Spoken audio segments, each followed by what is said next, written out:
Hey, welcome back, everyone, to the Black Brain Trust. This is episode 746, Based in Technology. Please hit the like button as you come in, share the video if possible, and hit that notification bell so you get all the updates from the Black Brain Trust. Let me gather all the items that we're going to cover for tonight, and then we'll get started.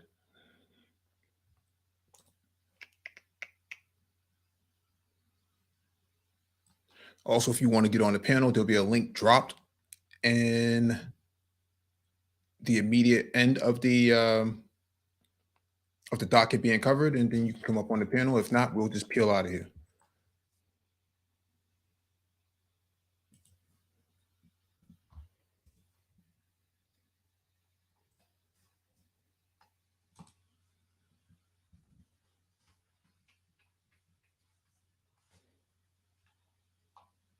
All right, let's get started.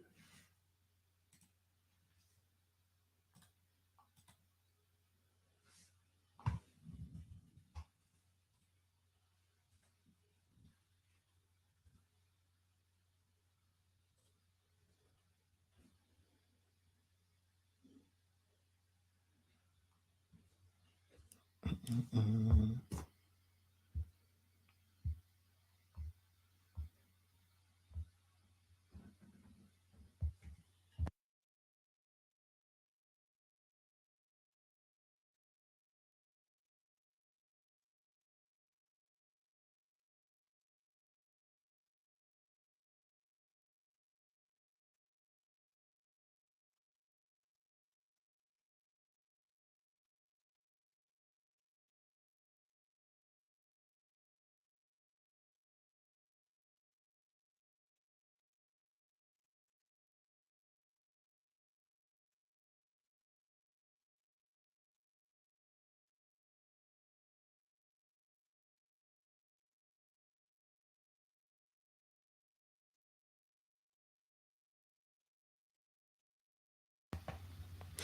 All right, this first item on the docket is from Fast Company.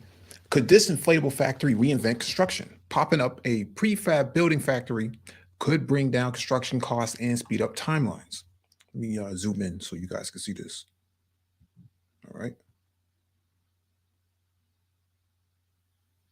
The inside of the pilot factory of construction startup QB is like the inside of a lot of factories doing the prefabrication of buildings. There are rows of machines and workstations and small teams of people efficiently building chunks of what will eventually be combined into a building.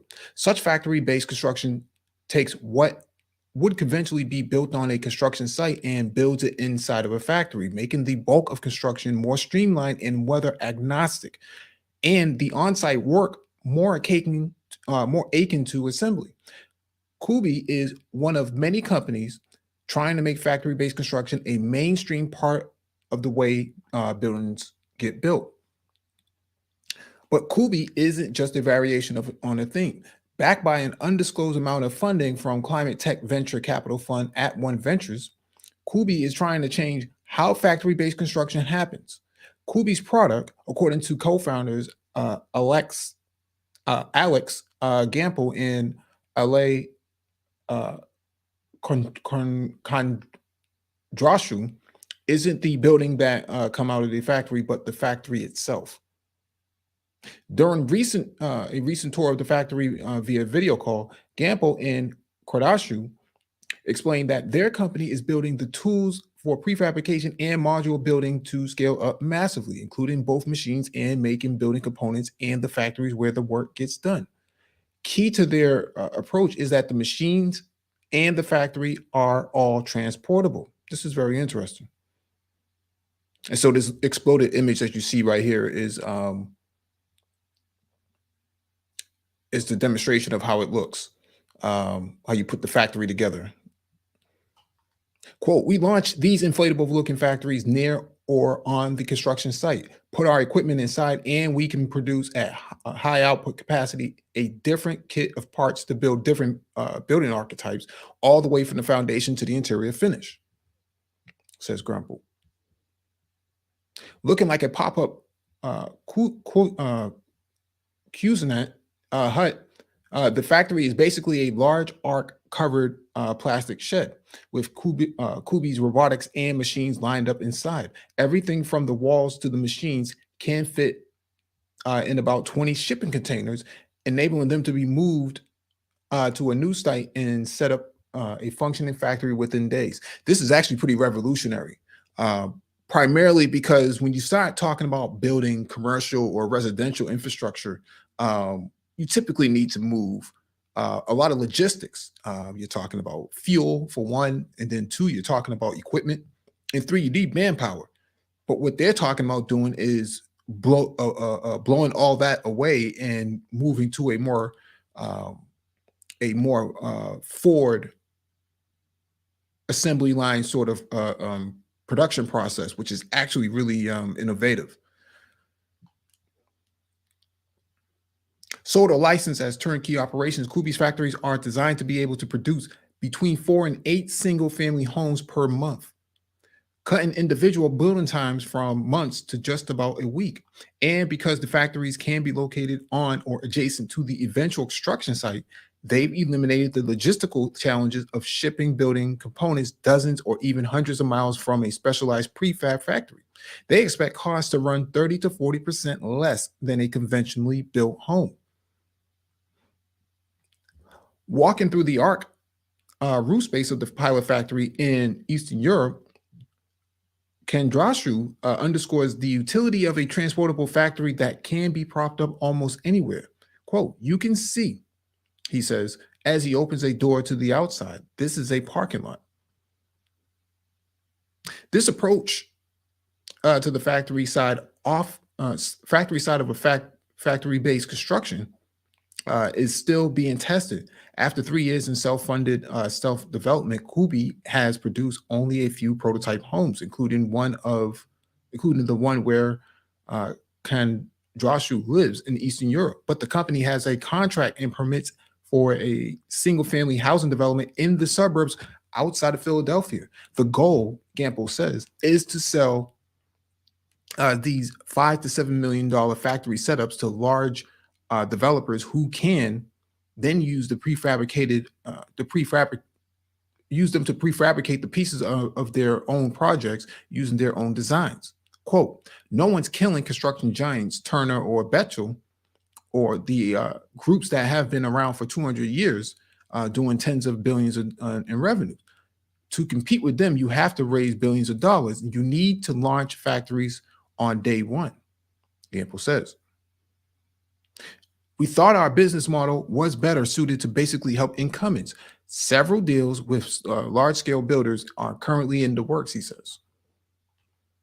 So this is an example of the homes that they've been able to um, build inside the inflatable factories, which is actually not that bad when you really think about it. You're really talking about a tiny house um, on steroids is essentially what they're talking about doing. And if it's the same format all across, the landscape or across the environment, then it makes it easy because you can produce the same part multiple times without having to make too many alterations.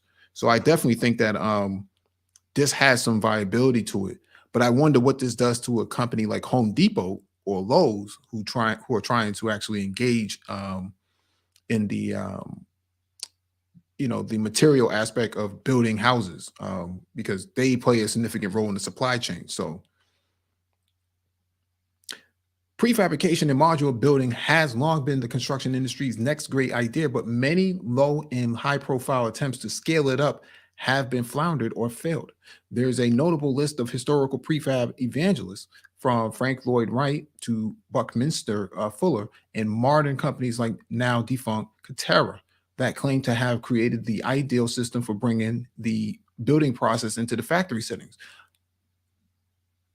Others are pushing aside the prospect of revolutionizing the construction industry and making a go of it in their own more limited ways, including the modular steel kit of parts system, Bone Structure, Bone Structure, and the Berkshire Hathaway backed MyTech Modular Initiative. So I think this is actually pretty good. I'm looking at this.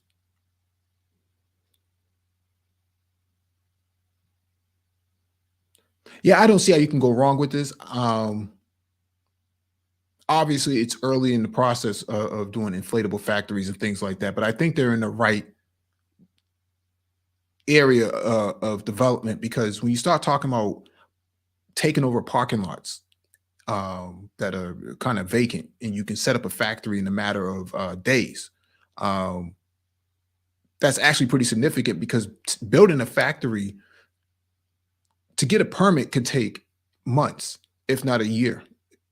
And so when you start talking about building factories from the ground up, and you're talking about you can do it in 72 hours or 5 days at best, now you're talking about you know, game changing ideas in terms of how to engage more streamlined processes here. So I definitely think that this has a lot of viability, because a lot of your big time malls, like your gallerias and your plazas and things like that, Bed Bath and Beyond going out of business, Old Navy, some of these other ones, Barnes and Noble. A lot of those places have big parking lots. So what are you going to do with all that space? You're not just going to leave it empty.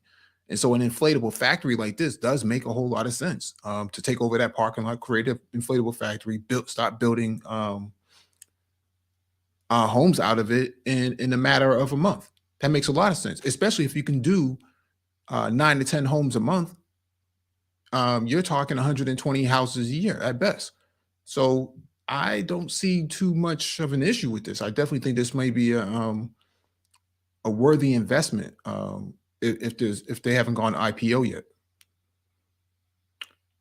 All right, something to keep in mind. I definitely think that this is something that's going to take off at some point. Interesting enough, they use a Tesla electric semi truck to move the logistics around in the demonstration here. So they're thinking long term. They're not thinking short term. This is a long term ideal. All right, let me jump to the next item on the docket. Oh, AO Evans, what's going on, man? AO Peace, Chaos Rain, what's going on?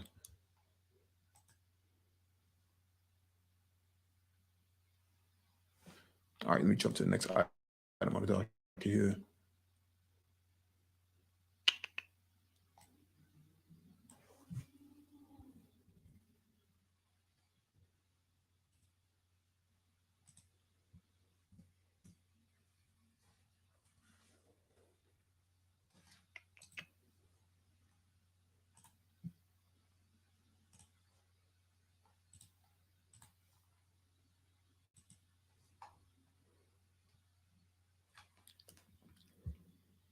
All right, this is from TechCrunch. How African startups raise venture capital in 2022. This is going to be interesting. Earlier this month, we reported that investors' sentiment surrounding venture capital activity going into into this were more reserved than upbeat. Investors believe that market correction, which caught up with the continent in the second half of 2022, will spiral into this year. But before that, there was shared optimism that African startups would raise more VC funding last year than in 2021, when the continent for the first time passed the $4.5 billion threshold. There was reason to believe so. For one thing, by the first half of 2022, Africa seemed to defy the global venture funding decline after its startups raised $3 billion, double the amount secured over a similar period the previous year. Therefore, a twofold increase by December seemed plausible. It didn't turn out as expected, as equity deals on the continent by the end of the year hovered around 4.8 to $5.4 billion, per insights from data trackers Bridges, Partech, and The Big Deal, with slight percentage differences from the 2021 numbers. Quote, despite the challenges that emerged in the second half of the year, 2022 was another year of growth for Africa in terms of total funding raised, number of deals, and number of investors involved. This is particularly noteworthy as every other region experienced a double-digit drop in funding activity during the same period, said Max Culliver, co-founder of The Big Deal, on Africa's investment activity in 2022. Most tech observers share Culliver's thoughts on VC activity in Africa. However, it's noteworthy to point out that deals reported in Africa lag their global counterparts by several weeks or months. So the continent most likely went flat year on year. As we've done in previous years, let's peep into 2022 numbers from the three data trackers and compare them with 2021. Total funding and number of deals. Britta Bridges. According to the market intelligence firm, African startups raised $5.4 billion in total estimated funding, including undisclosed rounds, across more than 975 deals in 2022. Britta Bridges recorded $5.2 billion in total funding across over 790 deals the previous year. Partech, the venture capital outfit, pegged funding for African tech at $6.5 billion, combination of equity and debt deals across 764 rounds. Equity deals accounted for $4.9 billion across 693 deals. However, unlike Britta Bridges and the big deals findings, Partech's data reveals that total equity funding on the continent fell 6% from $5.2 billion in 681 rounds. The big deal, the report puts the total funding that African startups raised at $4.8 billion across $1,000 deals. It's a considerable increase from the $4.33 billion across 820 rounds in 2021. Sectors, fintech is still clear. Britta Bridges, despite fintechs taking a big hit by a global VC downturn, the sector remains the most back among others in Africa. In 2021, fintechs represented 62% of the total VC funding raised by startups on the continent. The number fell to 38% last year, according to Britta Bridges. Rounding up the top five, clean tech 15%, logistics at 12%, mobility at 8%, and e-commerce at 5%. Interestingly enough, they don't actually mention edutech or health tech. Partech. Fintech remains the most funded sector in Africa across all sources of capital, with 39% of the total equity volume, down from 63% in 2021, and 45% of total debt volume. Other sectors have experienced substantial growth and gained a meaningful share of the equity funding activity this year. Clean tech at 18%, EMS commerce at 13%, enterprise at 11%, and mobility at 4% complete the top five lists.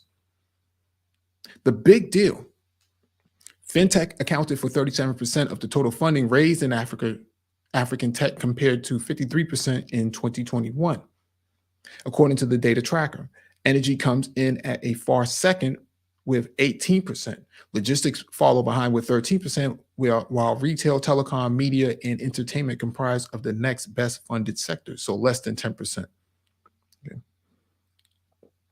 The top countries, big four, are still hotspots for African VC investment. Britta Bridges, companies in the, quote, big four, Nigeria, Kenya, Egypt, and South Africa, captured 75% of all investment value and the number of deals. According to Britta Bridges, the top countries by the value of investment include Nigeria, 25.4%, Kenya at 24.2%, Egypt at 18.4%, and South Africa at 10.9%. Ecosystems outside of the top four include countries like Ghana, Uganda, Tanzania, Morocco, and Tunisia. Partech, Nigeria represented 23% of African tech's total equity funding. South Africa takes the second spot with 17%. Egypt at third at 16%, and Kenya at 15%. Outside the top four countries, startups from Ghana, Algeria, Tunisia, and Senegal raised the most equity funding. The big deal, Nigeria topped the African VC investment destination with $1.2 billion. Kenya is a close second with $1.1 billion, followed by Egypt with $820 million, and South Africa by $555 million. Little has changed for female-led startups.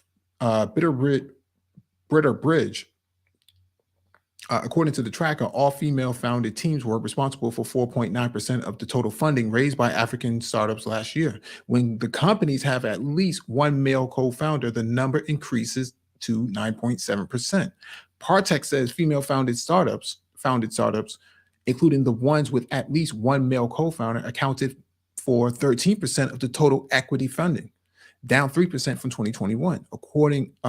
However, they raised 22% of all deals in 2022, up 2% from 2021. The investments firm didn't provide data on only female founded startups. The big deal. Female founded startups or gender diverse teams received 13% of Africa's total equity investments. It was 18% last year. However, on a more comforting front, the share of all female founded teams increased from 1% to 2.4%, which is still abysmal.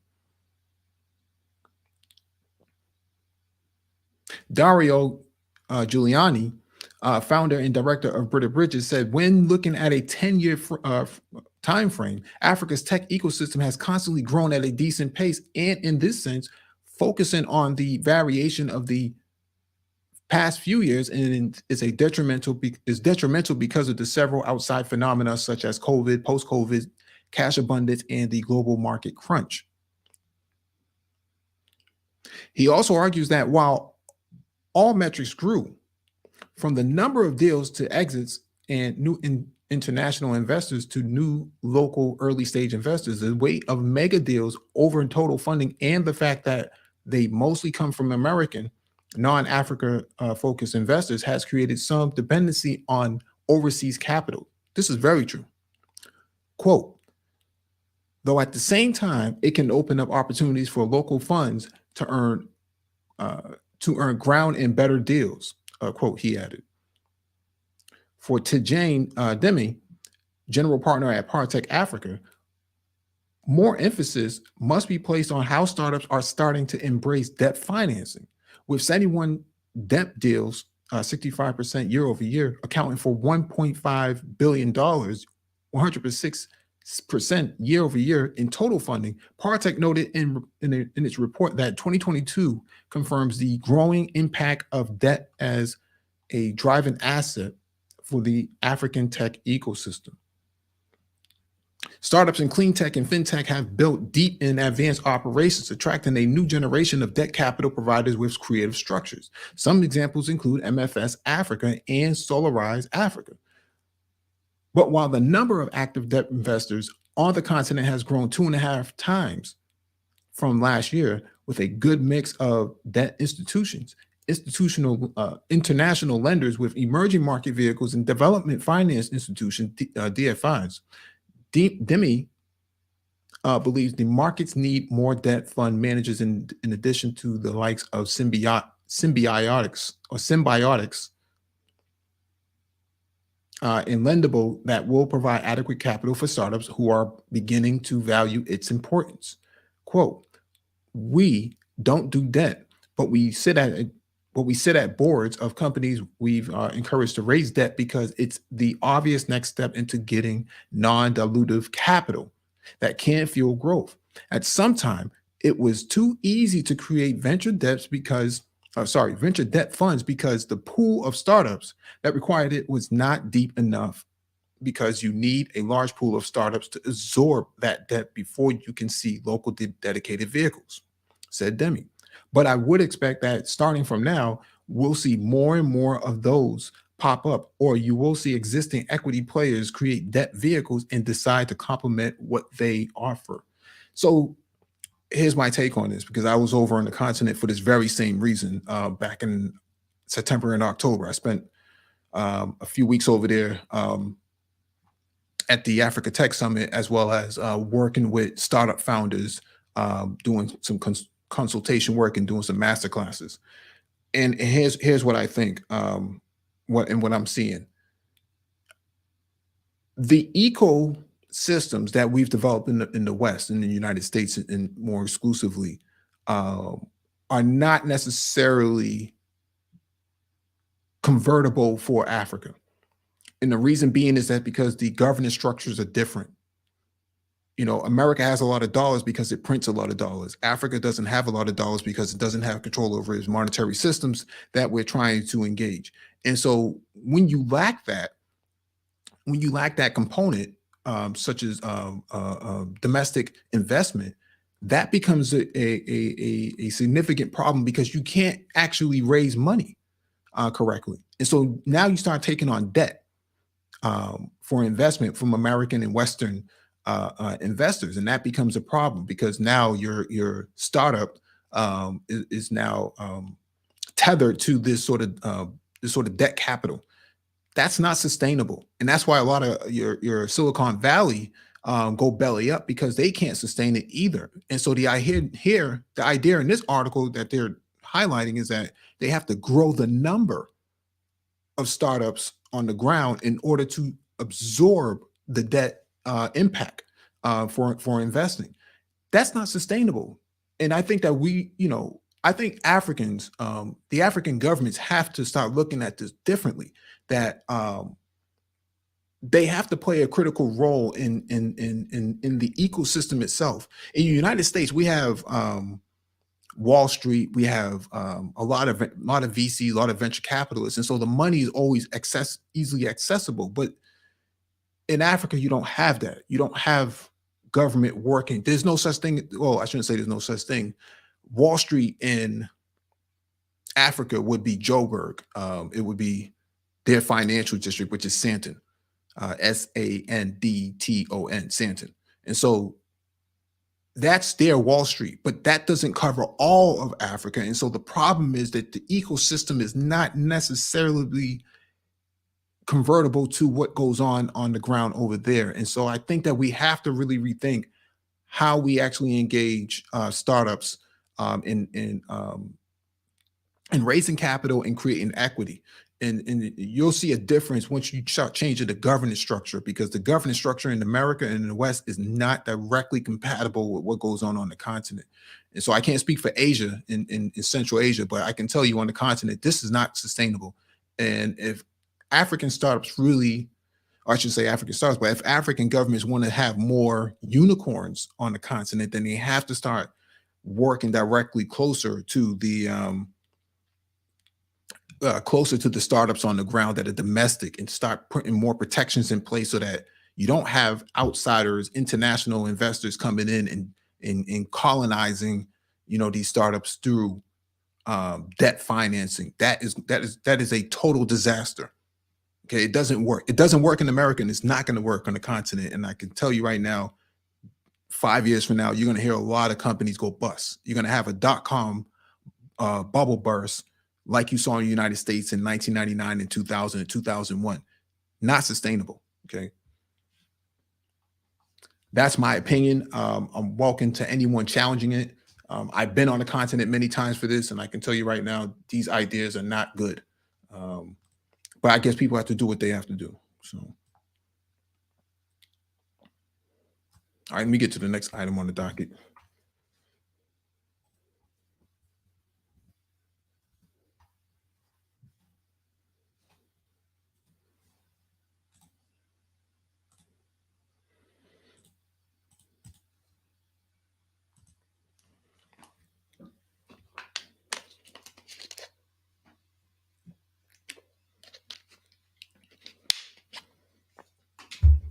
All right, this next one is from TechCrunch. This follows the same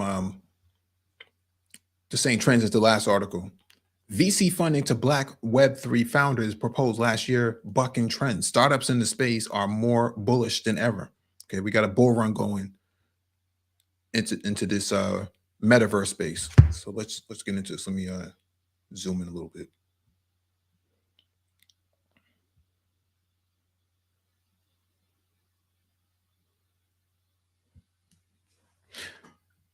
All right.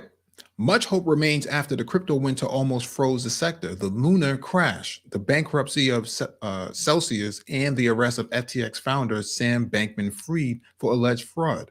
Then there was the venture pullback amid an economic downturn. In 2021, Web3 startups globally raised around $29.2 billion.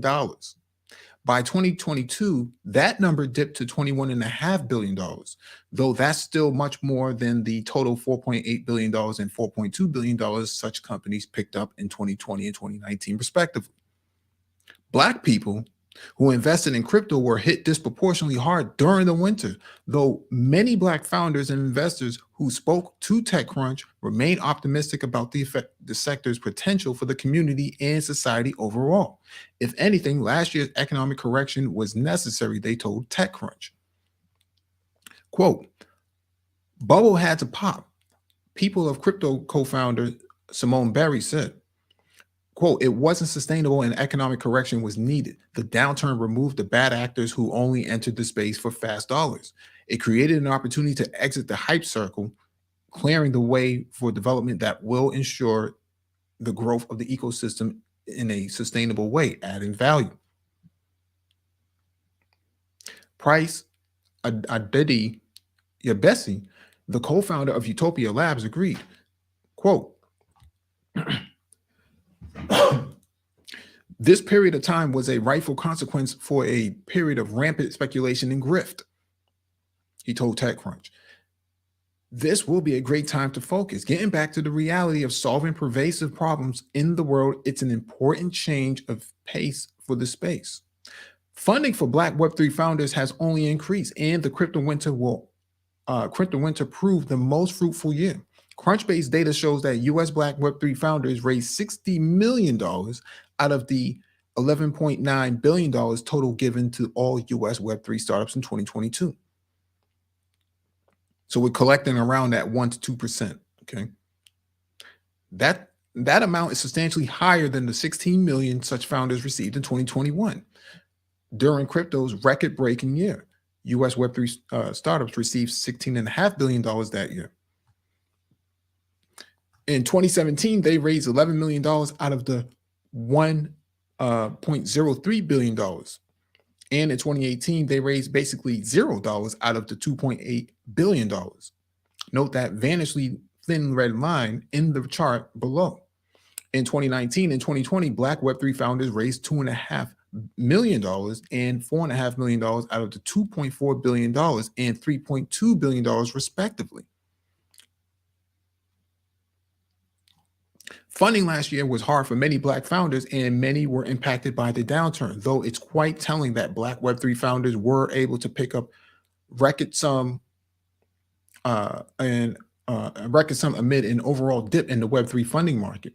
It appears that investors, too, are in some ways bullish on Black founders, a change of tune in how much entrepreneurs are usually considered.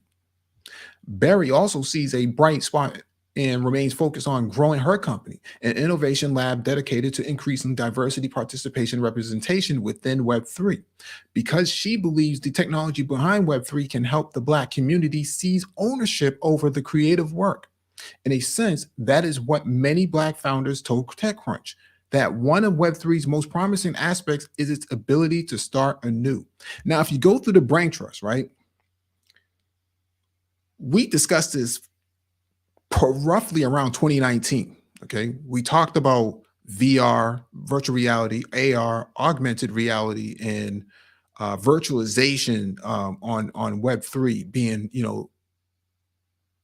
that go-to space, that emerging market that we should get into. In fact, one of our subscribers, Richard Dixon, he actually is in this space, and he got into this space by listening to these live streams and participating in these discussions. And so he's probably 2 or 3 years into the space now than what he was when we first started talking about these technologies. And so he has a leg up on this by getting into it really early. And so I hope he's listening to this if he's in the chat room or not. But he definitely has been one of the first people I heard in this space trying to get into this. Okay. Quote, creativity has always been a valuable asset within Black communities, but monetization has been limited, Berry said. She noted, for example, how the blockchain can record Black contributions to art, science, music, and fashion in a way that cannot be erased as it has historically. Noted provenance for Black creators helps to lead to monetization, which can in turn contribute to the Black community finally building intergenerational wealth. We've been talking about this intergenerational wealth, space and exploration. It's the reason why we do these space and technology talks every Monday, and we've been doing them for the last 5 years. And so we've been banging on this drum for a long time, and they're just now talking about this in this article in 2023. So we haven't been off the mark at all. Barry also said that Web3 has the power to revolutionize the way businesses are conducted. She and Del Titus Balwara, the founder of Web3 Accra and the Ghana the Ghana Unity DAO, believe there is still much potential for it to have a larger impact on society, especially within the decentralized financial service space. In fact, Balwara said the Web3 could help redefine economies, especially if, for example, unbanked communities can access stable coins. Okay. You have 600 million people on the continent who don't have bank accounts because they don't have proper identification. This is the problem. Okay. They're solving their problems through technology. We could be doing the same thing here, but a lot of guys don't want to have this conversation. Okay. We could be looking at an entirely new world where a lot of disjointed, or what is disjointed within our technological infrastructure, could be completely renewed, he told TechCrunch. Barawa has lived through at least 3 crypto winters and said that awareness has risen through the ashes of this crash. For example, he's noticed more engagement from regulators looking to discuss how to remain more receptive towards Web3 technology, while also developing policies to aid a post-crash world. We also witnessed high levels of hacking for some partners and record lows for NFT prices during the period, forcing companies to build more robust ecosystem. Barawa continued, noting that the Web3 innovation boom will probably be aided by recent layoffs from big tech companies. Jonathan Moore, an investor at TCG Crypto, added to that. He said there is still a lot of new talent entering the space, helping the sector to grow and become more accessible. In crypto especially, there is work being done to reduce the cost of transacting, as well as updating other aspects of the current Web3 infrastructure that will help create the next generation of applications. Quote, this year, I expect there to be a lot of choppy price action where at least in public and private markets, you still see some remnants of FOMO. Moore said, my priority this year and next is spending as much time as I can to understand what are the redeeming traits for businesses that will shape the crypto economy in the future. So crypto is not going anywhere. For all the guys who want to talk about, FTX and how bad it was and, everybody got burned. Not really. Crypto's not going anywhere because Web3 is not going anywhere. Okay. But staying in the industry, some is just as much as necessity as inspiration. Barry is working hard to ensure that Web3 has a proper and fair representation of Black and Brown communities, saying that the sector can only scale if diversity and inclusion are rooted in the foundation of what is being built. Okay. She is not alone in that thinking. Toby Ajala, the founder of TechT, pointed out the downsides of what happens when Black people are not involved in building of new technology. Quote, this is a chance for Black founders and investors to double down on investing their time and money into Black people creating within Web3, regardless of the economic climate, Ajala said. Who's been saying this? In the manosphere, the Black Brain Trust is the only channel that has been banging on this drum for the last 5 years, that this is the crux of the issue. This is the cornerstone. We've been telling guys, get into the Python, get into the blockchain, get into the into the 5G, get into all the fourth industrialization components that make up the 4IR. Complex design. He works on micromobility. A lot of people have laughed at him 2 or 3 years ago. Now it's a highly emergent industry with the Biden administration dumping $2 and $3 billion into infrastructure now for electric vehicle charging and e-bikes. People laughed at them 3 years ago. Where are they at now? Hmm? This is the chance for Black founders. So for now, the marathon continues. Utopia Labs, your Bessie, is looking to build a company that helps organizations understand their spending habits on the blockchain.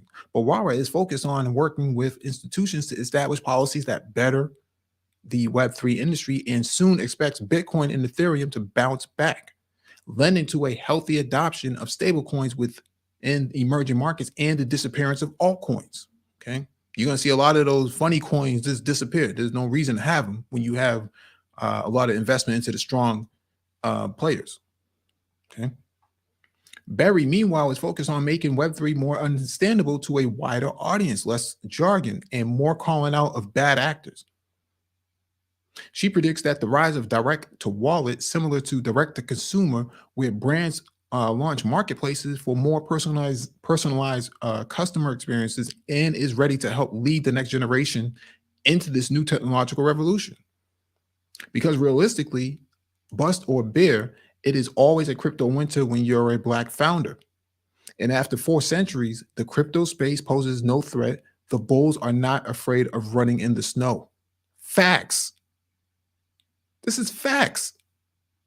But we've been saying this for a long time. We were talking about this 2, 3 before the pandemic, that this was going to go down.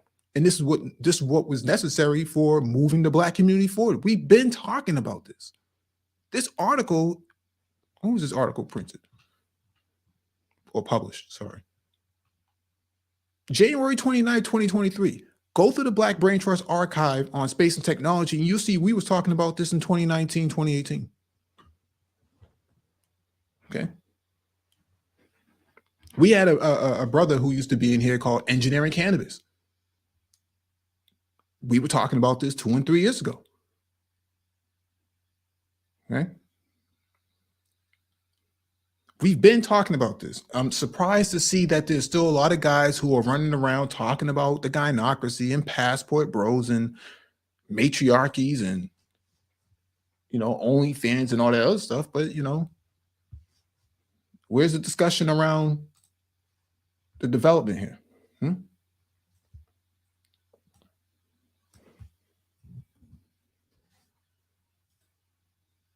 Been talking about this. All right, let me jump to the next item on the docket.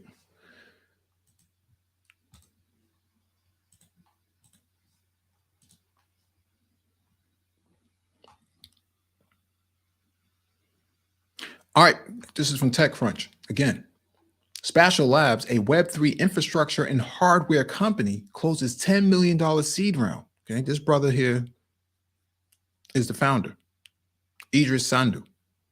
Oh, sorry. Yeah, that's Idris Sandhu, I think. Spatial Labs, a Web3 infrastructure and hardware company, announced today that closing of a $10 million seed round led by Blockchain Capital with participation from Marcy Venture Partners, the firm co-founded by Jay-Z. Idris Sandhu founded Spatial Labs in 2021, seeking to create products and shopping experiences using augmented reality. We just got finished talking about this. AR, VR. Okay.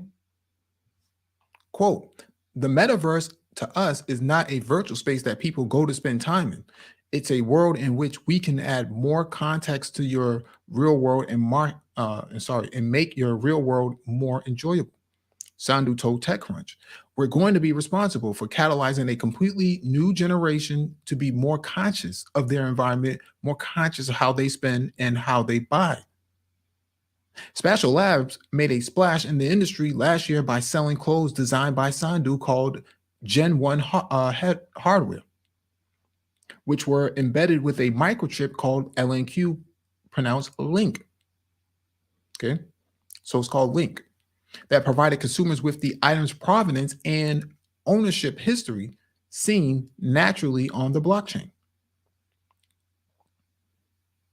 Almost like a QR code, tapping the link chip will with a phone unlocked online and in-person experiences such as virtual concerts. Last year, Spatial Labs launched a marketplace for buying and selling items. It also sold microchips to those wishing to sell their own embedded products and upload their own exclusive offerings to the potential buyers. The chip, for example, allows brands to add loyalty programs directly into their products rather than say signing someone up for an email list. To gain access to the loyalty benefits, all consumers must do is bring their phone within proximity to the chip sewn into the item they purchased from the brand. Quote, there was a time when nutritional facts weren't available on products, so people were just consuming anything, Sandhu said. We want to give and create a new nutritional fact ecosystem for the products that you put on your body, as well as the objects you put into your home. This seed round makes Sandhu, now 25, one of the youngest Black men to raise a double-digit seed round, and a solo founder at that. He's already part of somewhat rarefied club. Per Crunchbase data, only 1% of all VC funds were allocated to Black founders last year. Out of the $21.5 billion raised by Web3 startups globally last year, 60 million of that went to US-based Black Web3 founders, one of whom was Sandhu. So he got 10 million out of that 60. Okay. He said it took around 6 months to close his round. Ask what it was like raising during what was also a crypto winter. He said that for Black founders, there is little difference between a bear and a bull market due to persistent funding discrimination. Okay, it's always crypto winter when being a Black founder. He said it's challenging, but it's worth it.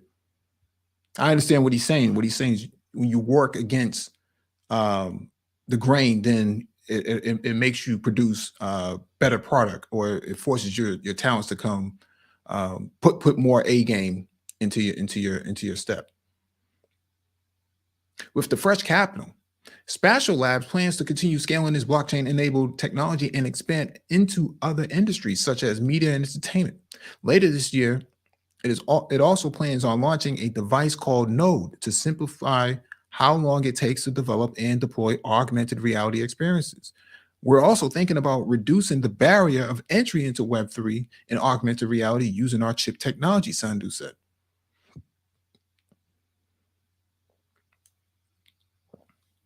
Sandhu has come a long way from where he started. Born in Accra, Ghana, he moved with his family to Los Angeles at the age of 3. Inspired by the launch of the iPhone, he spent time at his local libraries, first in Compton and then later in Harbor City after his family moved, to teach himself computer programming with hope one day becoming an entrepreneur.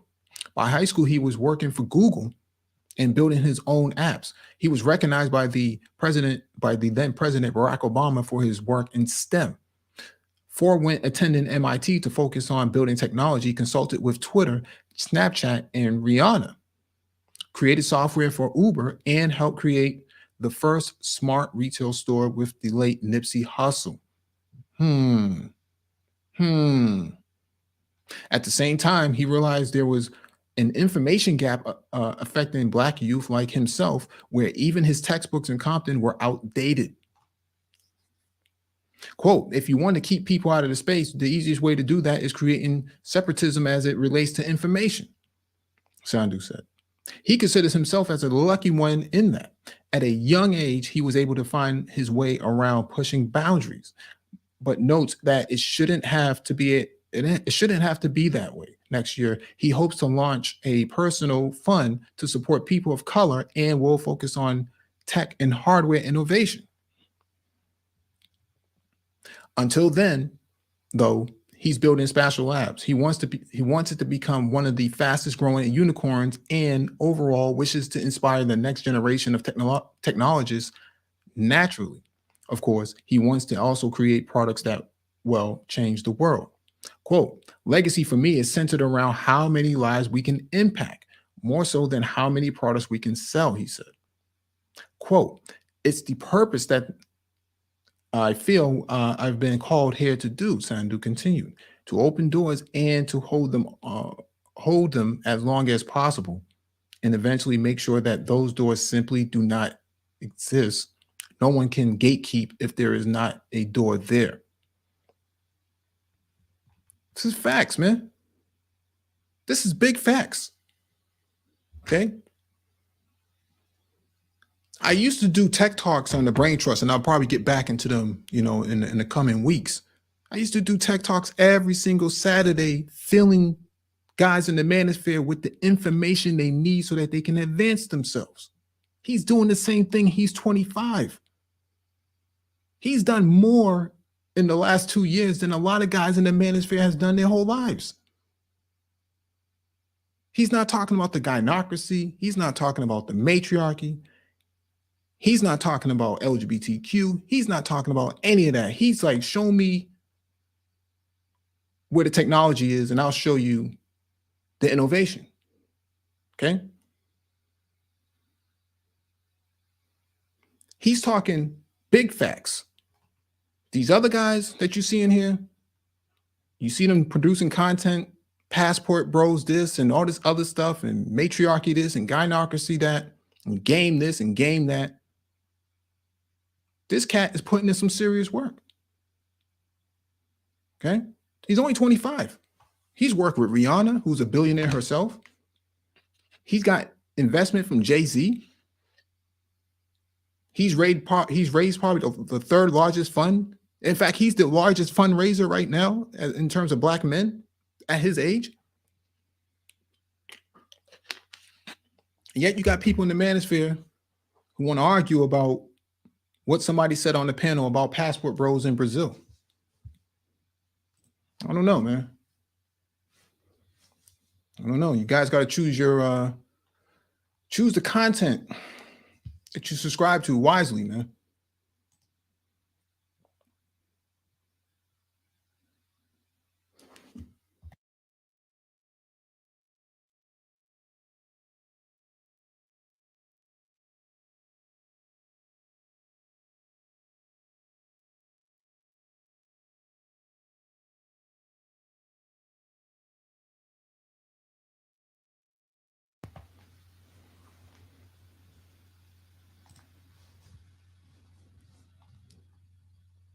All right, let me get to the next item on the doc.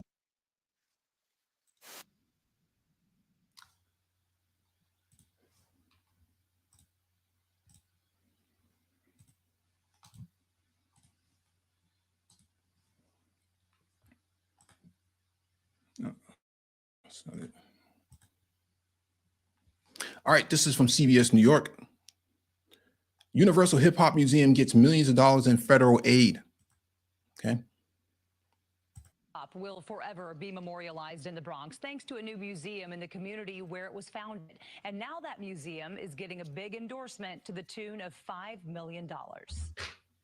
This is a down payment because we are planting the seeds for the next generation. The $5 million federal grant will go toward completing construction of the Universal Hip Hop Museum, funding K-12 educational programming, and building affordable housing in the surrounding neighborhood. From the local jobs, stimulating the economy, the intersection of education, culture, and hip hop. Making sure that our young people have a level playing field, that we balance those scales of justice so that we are training up the next artists and producers and DJs and architects and engineers and MCs so that we know our young people are destined for success. Today, some of the OGs of hip-hop, like Grandmaster Flash, G. Simone, and KRS-One, came out to celebrate this massive win for the Bronx. Rap is something we do. Hip-hop is something we live. especially the children of the Bronx. On behalf of hip hop's educational piece, this is so important. Senator Kirsten Gillibrand and Congressman Jamal Bowman helped secure the funding. Hip hop is such a deeply integral part of New York culture, which has been home to some of the genre's most influential and pioneering artists. The $5 million that we were able to secure will not only help preserve and celebrate local and global hip hop, it will also honor the music's genre's influence. The museum broke ground in 2021. It's scheduled to open next year at Bronx Point. Hip hop will forever be memorialized in the Bronx thanks to a new museum in the community where it was founded. And now that museum is getting a big endorsement to the tune of $5 million. This is a down payment because we are planting the seeds for the next generation. The $5 million federal. So that's where we at, man. Big things are happening. Big things are happening. Hip hop museums, you got young black men pushing blockchain and metaverse, raising $10 million, millions of dollars. And you got guys in the manosphere worried about passport bros, arguing with women online.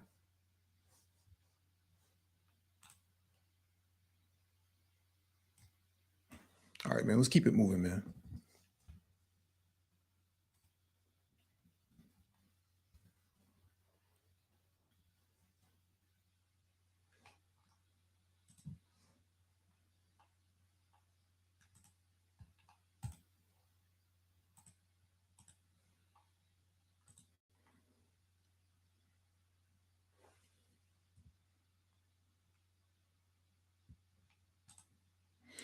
All right, this is from Cointelegraph. California DMV to digitize car title management system via Tezos. California's DMV Chief Digital Officer, AJ Gupta, emphasized that the agency is looking to modernize its current systems and bring greater transparency to car title transfers. The California Department of Motor Vehicles, DMV, is testing out the digitization of car titles and title transfers via private Tezos blockchain. The move is part of a collaboration between the California DMV, Tezos, and blockchain software firm Oxhead Alpha, with the latter announcing a successful proof of concept on January 25th. The California DMV has tapped Oxford Alpha to build on a private Tezos testnet that it has dubbed a shadow ledger. It is essentially designed to become a blockchain-based replication of the agency's current database. The California DMV's Chief Digital Officer, AJ Gupta, told Fortune on January 26 that the agency wants to have the shadow ledger ironed out within the next 3 months. That's really quick. Following on from that, it is looking to roll out applications such as digital wallets to hold and transfer non-fungible token car titles, with the DMV acting as a middleman to oversee such operations. That's brilliant. Quote, the DMV's perception of lagging behind should definitely change, Gupta told Forbes. Oxhead Alpha's president, Andrew Smith, outlined that the California's DMV blockchain initiative will serve as a wide range of use cases for the agency, particularly concerning the modernization of its current paper-based system. Smith highlighted examples of transaction fraud in which car sellers hide key information about the vehicle's condition to offload a dud or a lemon onto unsuspecting buyers. While faulty vehicles have a special designation on their titles in California, Smith noted that the sellers can move the car over to another state and hide the faulty designations with relative ease. However, the blockchain-based record keeping and other DMVs potentially adopting the tech, Smith suggested it would be easier to track the actual history of the vehicles digitally. Quote, as far as the benefit of having a persistent digital title, this is a very obvious use case, he said. Commenting on why Tezos was a good fit for the DMV, Smith outlined in the firm's January 25th announcement that the blockchain, quote, solves some of the really hard problems in the blockchain in an elegant way. Quote, the combination of a responsible consensus, on-chain governance, and institutional grade security makes Tezos a great platform for delivering production-ready solutions, he said. The move from California's DMV is likely to be followed by others in the state moving forward. In May 2022, California Governor Gavin Newsom signed an executive order to direct and explore opportunities for blockchain tech integrations with state government agencies. Quote, California is a global hub for of innovation, and we're setting up the state for success with this emerging technology, spurring responsible innovation, protecting consumers, and leveraging this technology for the public good, said the governor. I think this is a brilliant move. California has millions of cars. A lot of them, a lot of cars are that are sold in California can only work in California or designed to work in California, but based on the emissions. And so they're right that you do have a lot of fraud that goes on in terms of used cars being sold and not being viable, selling lemons and whatnot. And so I think it's a good move. All right, let me jump to the next item on the docket.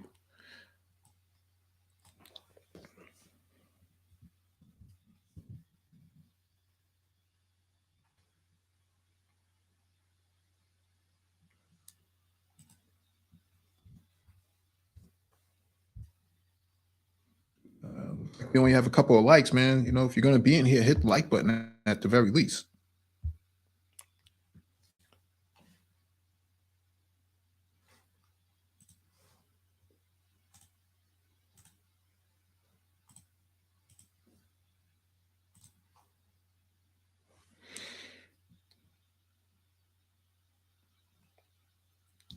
All right, this is from triblive.com.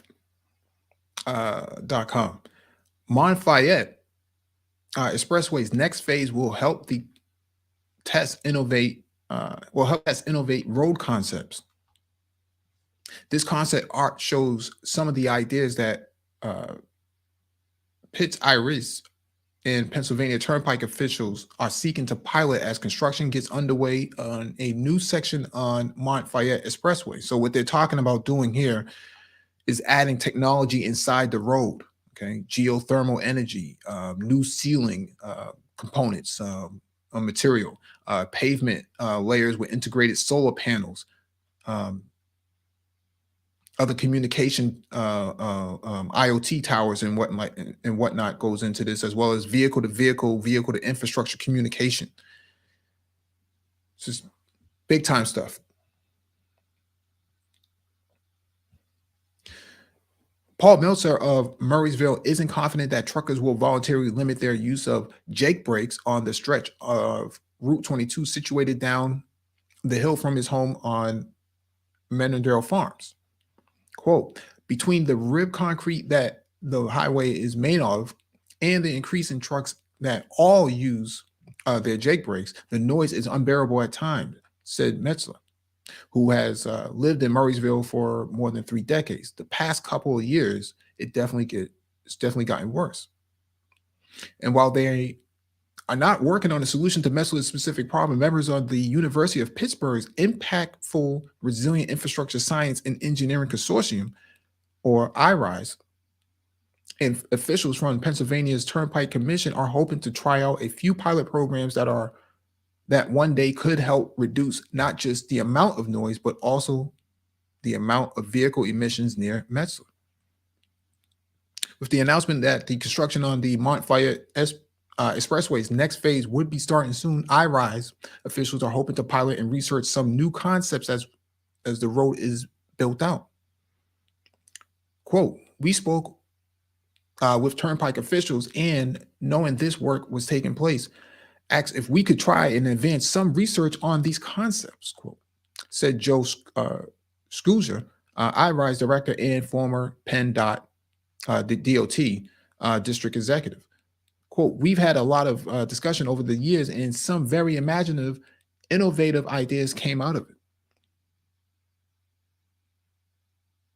Ed Skorzpinski from the Turnpike is leading the coordination and design efforts and said working with iRise has been a great collaboration. What's this?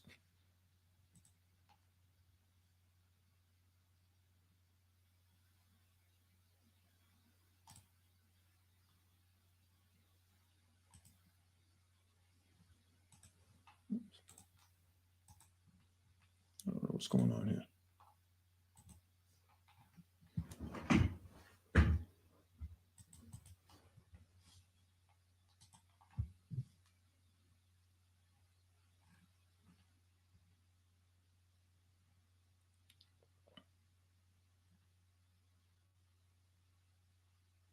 Sorry, let me continue. If it works well, it will reduce the noise at a lower cost and also makes air more desirable, said Julie Vanderbosch, the William Kepler Whiteford professor at Pitt's Swanson Engineering School and iRise research director. Skorpinski said different types of surface treatments, including titanium dioxide, could be used to absorb auto emissions. Quote, at this point, we don't have a final design, but the idea is to integrate all of this into one design that can provide all the benefits we want to see, he said.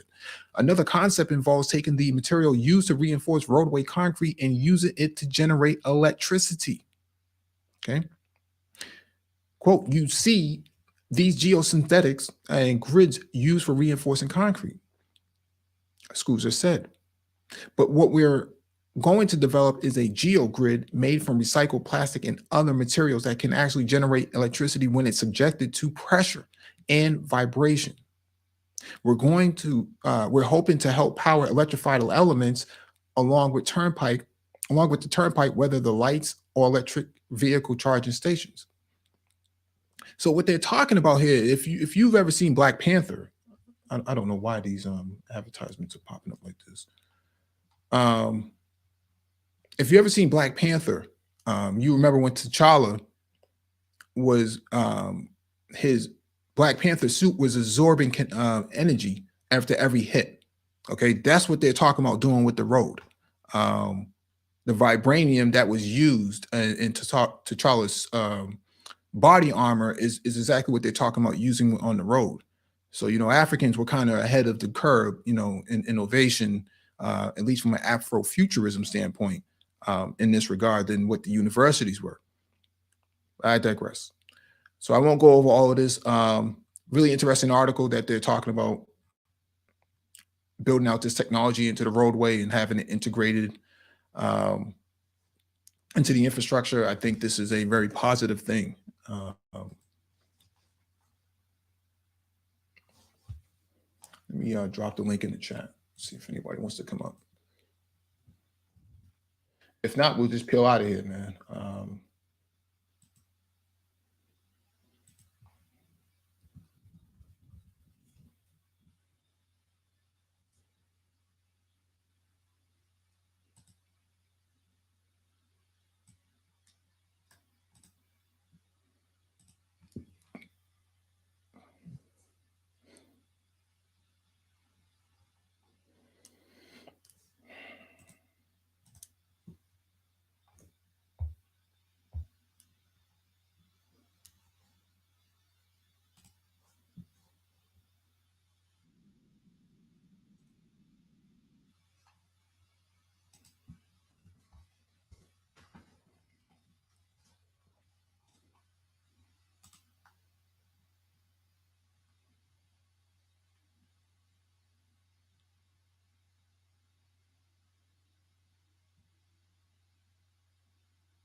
All right, let me get into this last piece here.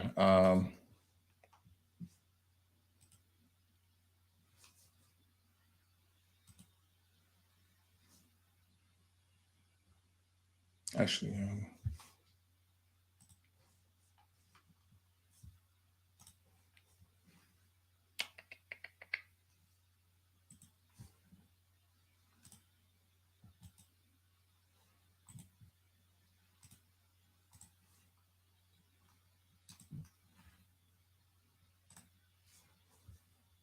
Just ahead of Black History Month, a Brooklyn elementary school celebrating an aviation pioneer. Her legacy is teaching students to take their dreams to new heights. CBS 2's Jenna DeAngelis with more from Bed-Stuy.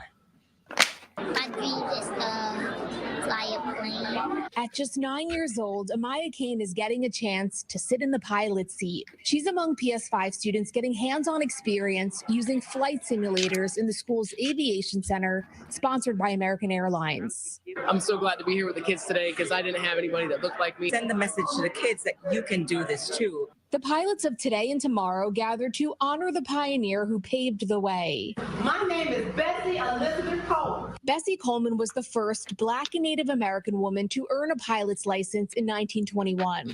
She has since passed, but her great niece has made it her mission to keep her story alive. To inspire our next generation that they can do whatever they want to in life. Just don't take no for an answer. That message was at the center of this presentation Friday, echoed by airline representatives. At American, we're really looking to be intentional about diversifying our flight deck for the future.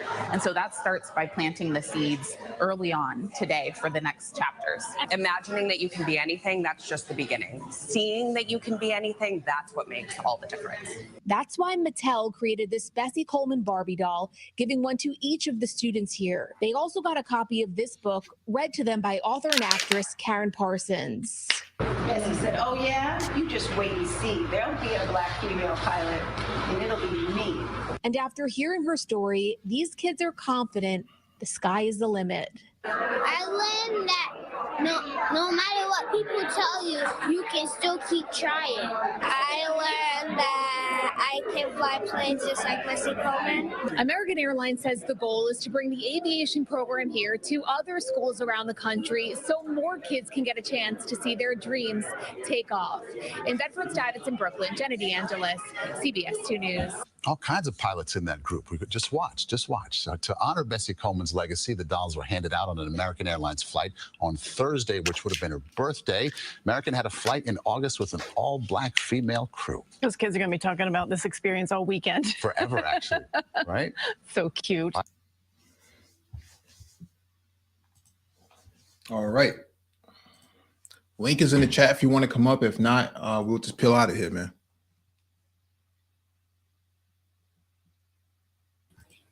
All right.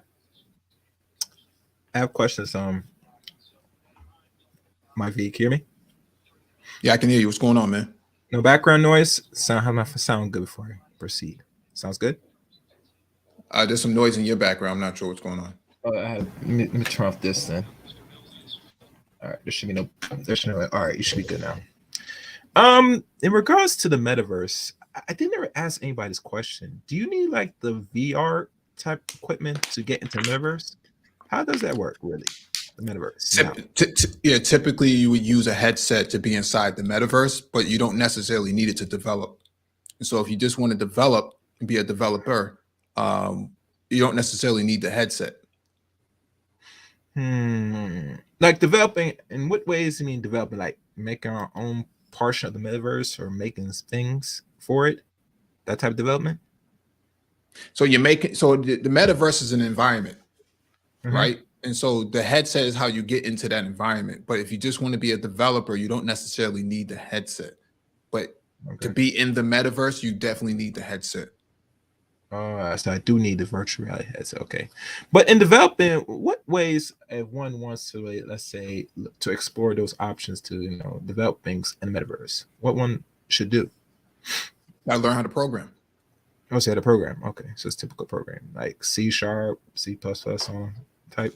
Python is typically what most people use in Web3 because it's a Web3 platform, right? Okay. But other languages are starting to, be a lot more functional in those areas too. So Java, C++ is still a viable programming language. C# is somewhat of a viable language, but Rust, Golang, and some of these other, Ruby on the Rails, things like that are still viable to be used. And so I think the top 3 languages, you just choose which one Python is usually the easiest one that everyone gets into, but then you start getting into Rust and you start getting into Python. To Java. And so Okay. I think if you want to get into it, I think you should start with Python.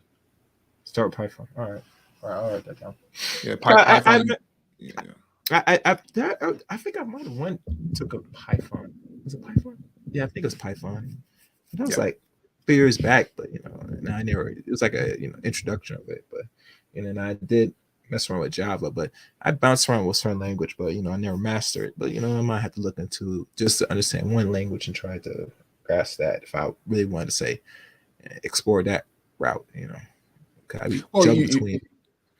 Well, you think about people, right? Most people speak more than one, or not everybody, but some people who speak more than one language are usually pretty fluent in one or the other or both. And so, learning more than one language isn't going to hurt you. You don't have to learn with one, but you do start with one, and then you kind of gradually move on. Like some people who can speak Spanish can also speak Portuguese, and vice versa. Okay. Now, in regards for Africa, and it's funny. I saw a short skit on IG with Africa. I'm not sure where this brother is located, but he was talking about the Asians and how certain African nations were in beds with the Asians, Chinese especially, with these loans. And one dude said that in life you're gonna get, and in his how he lays it out, saying, if you're letting other people build your infrastructure, you better make sure you're well prepared, that you don't slip up and pay these people, because they're banking, because how we are, like we want to take money and then hope that we not want to pay back certain people. The Asians notice and they're banking on that, especially Africa. Say, all right, I gave you $1 billion a loan to build infrastructure, and you have to pay back somewhere alone. And I know I did this because you're not going to pay back, because they already are understanding how we move as people when it comes to maybe certain loans. Not for every Black person, but they see a pattern. So I think that's why they will, for those that accept the loan, no one said they're going to get back tenfold. And it's just rubbing their hands and wait for certain African nations to slip us so they could take good portion of the infrastructure completely. Who told you that? This is what I've come about. This is me from what I was getting from one brother that was it was like a little skit on IG about loans and stuff. So, and he is African predominantly, and look like he has his own little. I think he makes clothing, but let me see if I can find the skit. I don't know if I can copy it. Let me see if I can find it so you can look at it. Yeah, so there's always going to be a lot of misinformation that gets put out there, because no one is privy to the contracts that are being signed. No one's in those rooms, and no one has been able to produce a contract to show that there's somehow a nefarious deal being worked out. And so sometimes, America puts out a lot of misinformation on purpose to slander non-American or non-Western entities. So it's not uncommon that they put out a Willie Lynch letter about the Chinese creating debt trap diplomacy, because the United States owns a lot of property, or a lot of debt, I should say, on the continent, but they don't talk about that. But it's funny you mentioned that. I heard even our president said that they were going to invest more money to Africa. Biden, I forgot what it was. This like a few weeks ago. You get me? And I'm thinking, okay, the Asians do this. Okay, that's their business, because Africans know what they get into. Why is the West so serious involved? Because they want something, but don't willing to give nothing in return. From how we're looking at it. So they really, what other nations do, they do with their business, but at least they're giving some out of the deal, at least. Because last time I checked, Africa, I'm not saying it's not probably like a third world nation. There is some, nice places in certain parts of Africa. People travel to the continent. That it's not always rules. Like, there's no cities and all that stupid shit. The people think that. So that's what Africa is. Go ahead. Yeah, I mean, because the United States is a colonial power, and so they look out for colonial interests only, 9 times out of 10. And so they're always going to try to get their tentacles into other countries and other nation states in business and environment. And so it's not uncommon that the United States would try to woo the continent of Africa into their sphere of influence because they only do about $60 billion of trade with Africa, whereas China does $250 to $275 billion per year. And so the United States does not have strong footing in Africa other than the culture that it can export. It doesn't really have anything that it offers Africa in regards to what China offers. China offers infrastructure. The United States offers, military industrial complex as well as Which is other. nothing. Yeah, which is nothing. Yeah, because the Africa needs infrastructure at this point. Can you see right what you said from reading a couple articles? They don't got their own banking system like that yet because of the monetary Who system. doesn't have them? Who No, doesn't but have like them? you said like how they can create checking accounts and certain things in Africa. No, it's not that they don't have a banking system. It's that Africans, the citizens, are unbanked and underbanked because in order to open up a bank account, you have to have an ID. Most Africans don't have a proper ID because you don't have the proper infrastructure in place to facilitate that. And so these are some of the issues. In the United States, we had those issues in the 20th century and the 19th century too. A lot of Black people did not have birth certificates or proper birth certificates and transcripts and things of that nature. And so there was a lot of Black people who did not have proper identification. They also could not engage in the capitalist system as America. well, right? Yeah. Because if you look in predominantly Black neighborhoods, you see checks, cash, Western Union, MoneyGram, these sort of payday lenders, all of these sort of all of these sort of brick and mortar institutions exist in predominantly Black neighborhoods because people are underbanked or they're unbanked, meaning that they can't float a bank account long enough to keep it open. You need at least $100 in your account to keep it open long term. You need to keep putting money in there. Banks don't want to do business if they can't float a bank account. But the question isn't so much about those institutions, but why those institutions exist, for one, and two, why are Black people so poor?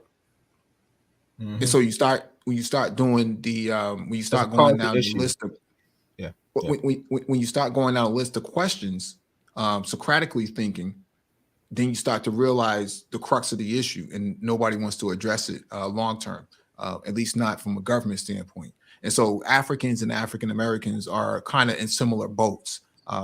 Black people in the United States only have about 3% of the wealth. In South Africa, for example, though it's a majority Black country. You have the majority of the wealth is tied in the hands of 10% of the people, which is the white population. And so these are the sort of issues that Africans on the continent have and African Americans have in the United States, and they're trying to solve that at the ground level. And so you can only solve it at the ground level. Okay.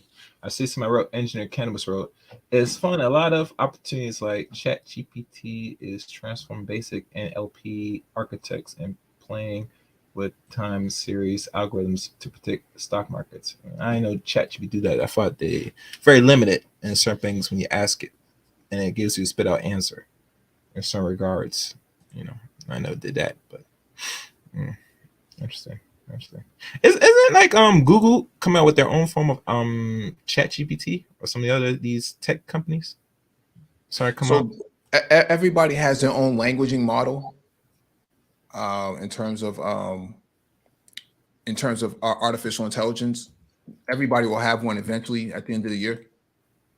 It's just the fact that OpenAI was able to get out of the gate first. Okay. Yeah, they got out of the gate first, and so that's kind of what happened. What's good, Cannabis? Hey, what's good? Okay. Hey, Mike. What's going on, bro?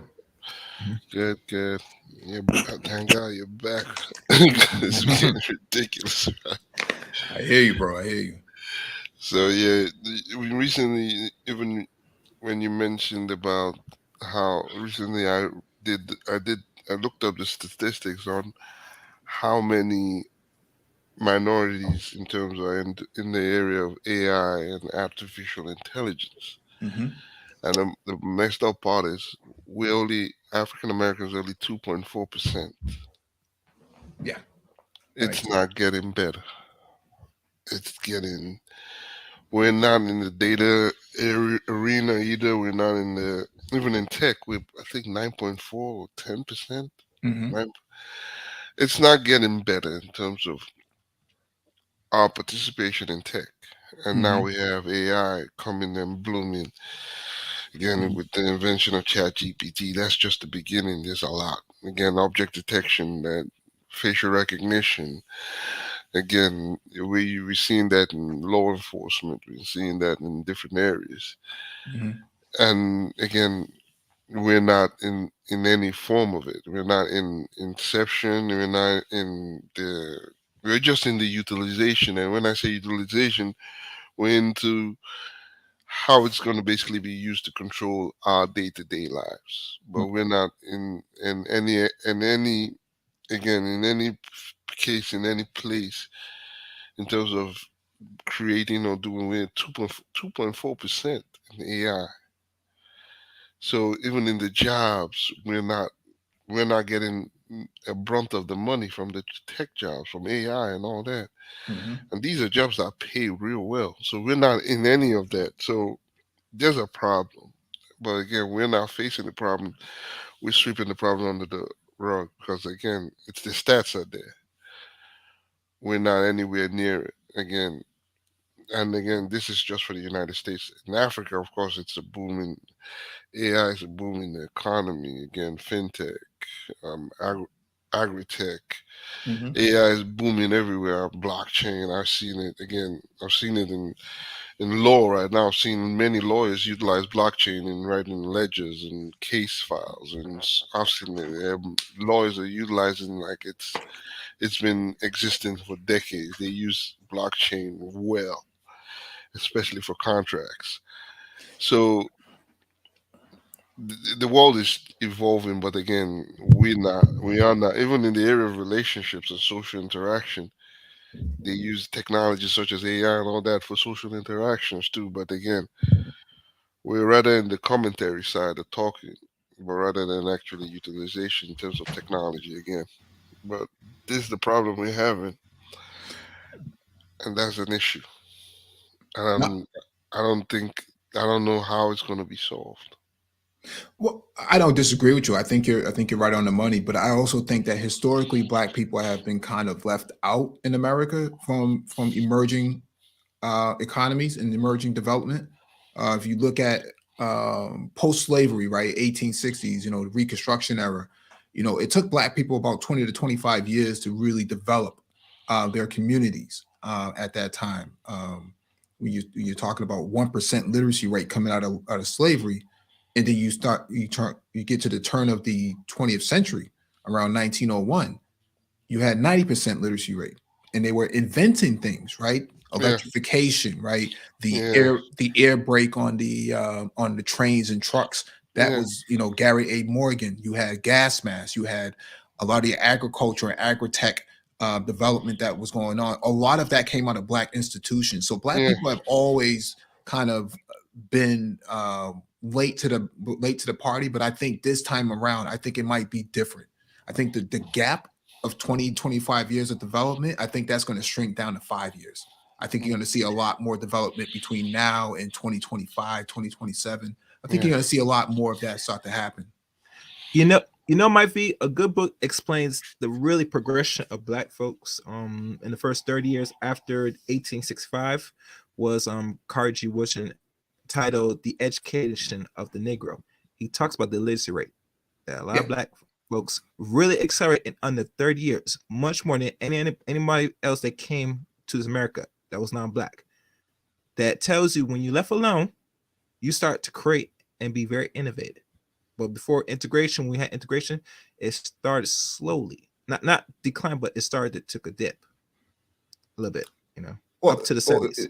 yeah, there's a variety of reasons as to why that happened, but I'm familiar with that book, so that's kind of what I'm quoting from. But I'm saying, Yeah. to engineering cannabis, that I think it's just the opportunities of capital, access to capital, engineering yeah, cannabis. I think that yeah, when you don't have, the infrastructure and the impact hubs, because I consider that to be social infrastructure, hmm because that's where people gather. That's where you start developing your your ideation phase, Mm-hmm. right? Yeah. And Yeah. the second and third phase is going to be the access to the capital and the Yeah. actual building out of the startup. You know, your angel Yeah. investing, your seed funding, Series Yeah. A, Series B. These sort of things matter. And so the articles that I read earlier basically highlighted that Black people get 1% of 1 to Capital. 1.5% of Yeah.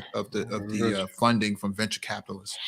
Because again, we need to, because they are brilliant minds that are creating, I mean, brilliant technologies, and again, not only agriculture but in finance. But again, the lack of capital basically stalls those ideas and say, okay, I'm not getting anybody to back me up. And again, I'm thinking again, most venture capitalists are now either utilizing pedigree to basically make a judgment to say, hey, he's not part of my pedigree, or I don't know him. And then again, the area of that area alone, it's again, it has a lot of navigation to even get a venture capitalist to back your idea. But we need that. That is really what we need to basically generate good ideas from our community.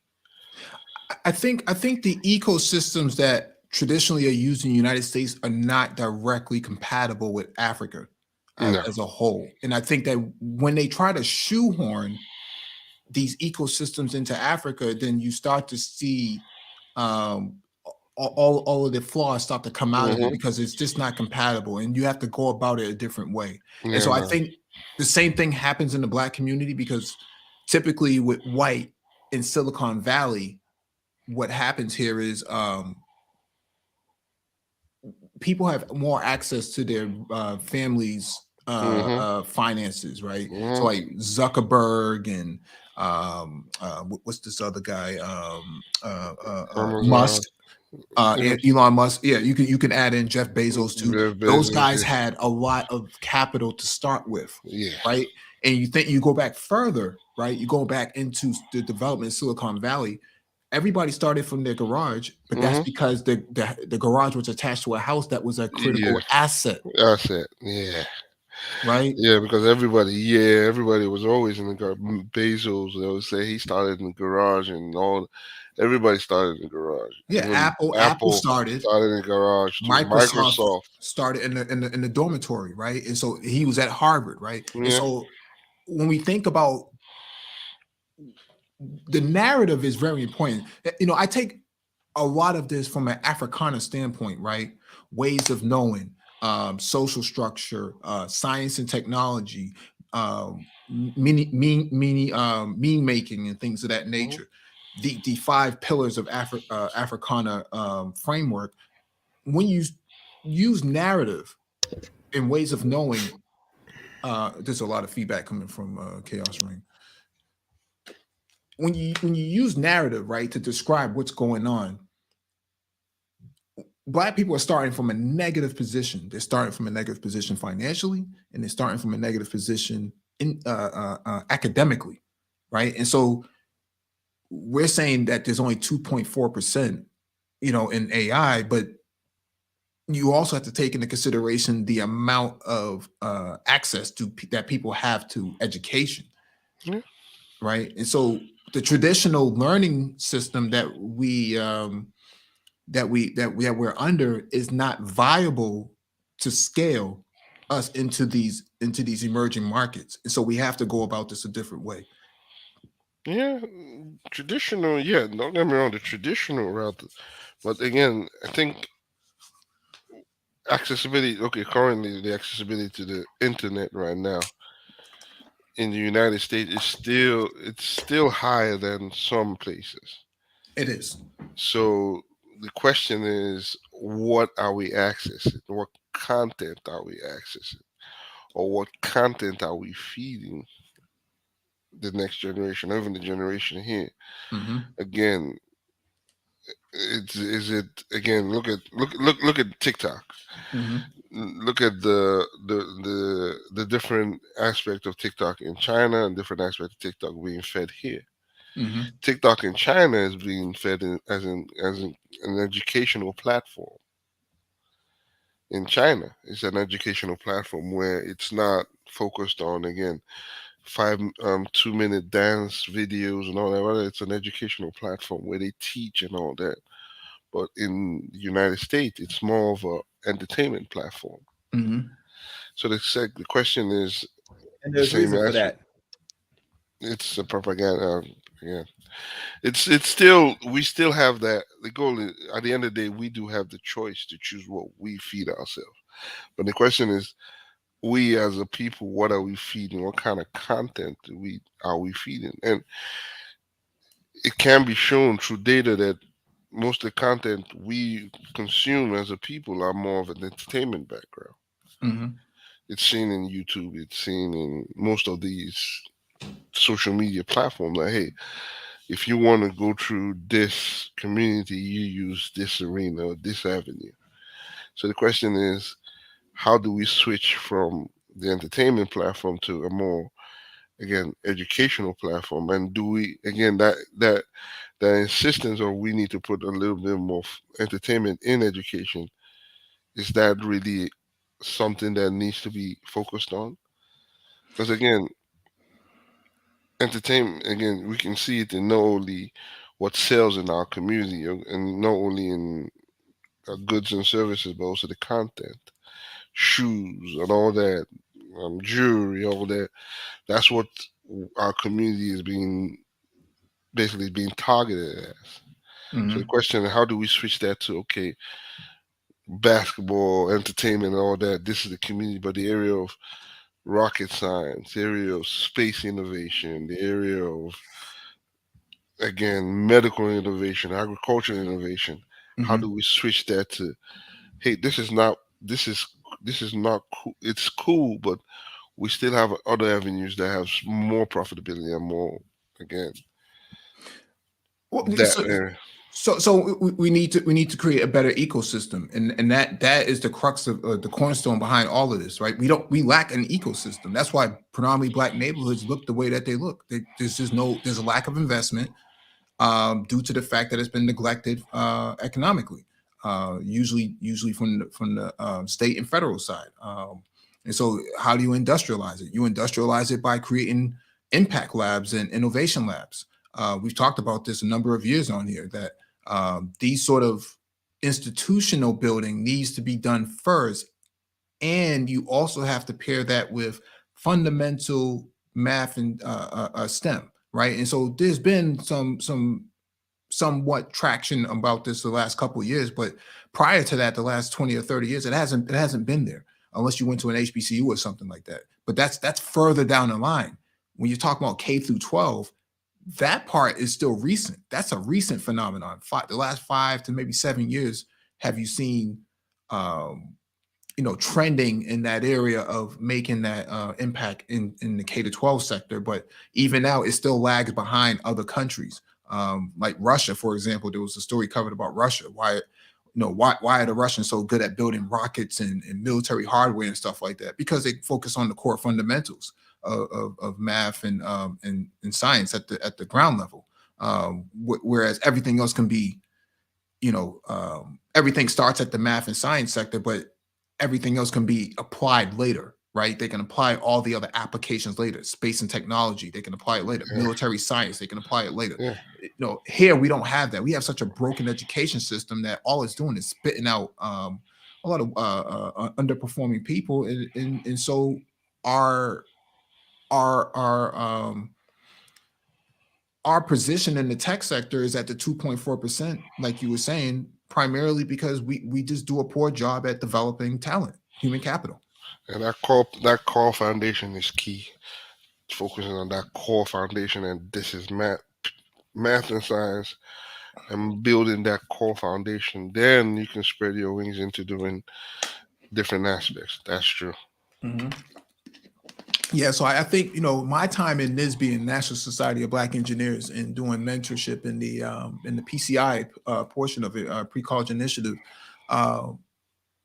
they need to see somebody who looks like them doing exactly what you want them to do. And so it's one thing to to put somebody like a Mark Zuckerberg or somebody like a Jeff Bezos in their face, but it doesn't connect. And that's the Africana piece, right? Ways of knowing, governance. Governance is really important, and governance in our community, we just lack that part. It's lacking. So But what's going on, Rob? Oh, yeah, go ahead, Ryan. Peace, Mike. Peace to the panel. Peace to chat. Happy New Year, everybody.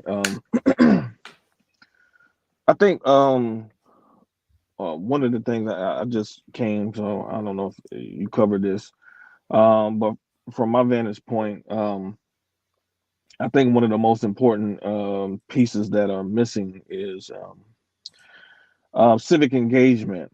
And when I say civic engagement, many people will think I'm talking about things like getting people to go vote and things like that. And that's a piece of civic engagement. It can be a piece of civic engagement. But also civic engagement can mean coming up with ideas that can address what you believe is a deficit in society to try to resolve a particular problem. So, for example, the federal government knows that the federal government is incapable, and this is very important for people to understand. The federal state governments know that they are incapable of solving all of society's ills. They're just not capable like that. For anybody that just thinks that government is just going to come in and solve all the problems, well, we have government and there's a whole bunch of problems out here. So that's false. What they understand is, and this is where things like nonprofits come into importance, is that the federal government through taxes use a good portion of that money to fund things like grants. You have things like the Federal Catalog of Domestic Assistance, where you can go on the site and you can look at all different types of endeavors that the government, from a federal perspective, is willing to fund to address certain problems or ills in society or deficits in society. So part of civic engagement needs to be that as well. You can't just be the type of people who are constantly problem. At a certain point, you have to come to a point where you try to resolve some of these issues. And so there are literally billions at the private level, and there are billions of dollars at the government level as it relates to funding nonprofit endeavors. And I think a lot of times Black people who might have their hearts in the right place get too bogged down with the notion of trying to solve every ill for Black people. No, just focus on something that really is important to you. Like, for example, like if a business person, let's say they have a family member that died of cancer. One of the things that they will devote their money to is things like cancer research, for example, because it's a near and dear topic to them. They lost a family member. It speaks to their heart. And so they want to make sure they can help somebody else's family in a positive way. If they can give some money to research purposes, they can address, ultimately finding a cure for cancer. And so Black people can't just be problem, because we're good at analyzing problems, and then there's no takeoff after that. There's usually just sitting at the campfire talking about the problems, and then we never address anything. Like, for example, in this space, we've had dudes that have talked endlessly about Black boys not being able to read. I have yet to see any of these dudes say, hey man, I just started a nonprofit. If y'all got some books y'all want to donate for Black boys to be able to read, do y'all have any? Send them to my organization, or if you want to donate any money. We've not seen that, but we've seen them talk endlessly about the issue. And so there comes a point in time where you have to build the type of institutions that can best address you. It's not white people's responsibility to build the type of institutions that can address things that we should be just doing on a basic level. Like we should be doing certain things on a basic level, to where we don't want to be the type of group where people always have to perform a nonprofit to solve us. Like we should be the type of people that can resolve our own issues. And so one of the things that you can do is actually engaging from a civic engagement perspective. Get that money that's out there. We saw what Robert F. Smith did for Morehouse College. I'm pretty sure he did that from a nonprofit perspective. And so he saw a issue that pertained to Black people. He wanted those men to come out there debt free, so they have the freedom to not just have to take a job somewhere else. They could really focus on really where they really want to work, or maybe start their own business and not really be worried about debt, and free their minds up to be able to do that. So he saw something that he wanted to address. He also has a nonprofit that deals with STEM, trying to get Black boys and Hispanic boys interested in, I think maybe some girls too, if I can remember correctly, involved in that. So he's taken his background and he's focused on not trying to save the world, but just seeing something that he could affect in a positive way. And I think if we could just stop trying to save Black people and just focus on individual issues that we think are very important to us and near and dear to us individually, we can do much more.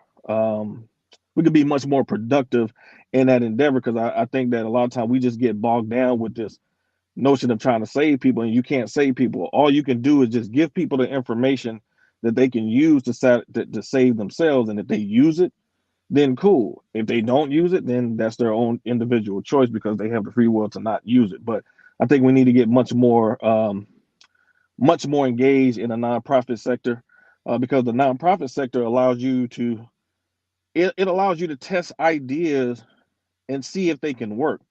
So if you have an idea that you want to engage in, you can go to these sources and try to see if I have some funding behind this idea, let's see if this thing will work. And if it works, then people will keep funding your endeavors. We saw that with Jeffrey Canada in his Harlem Zone schools and stuff like that.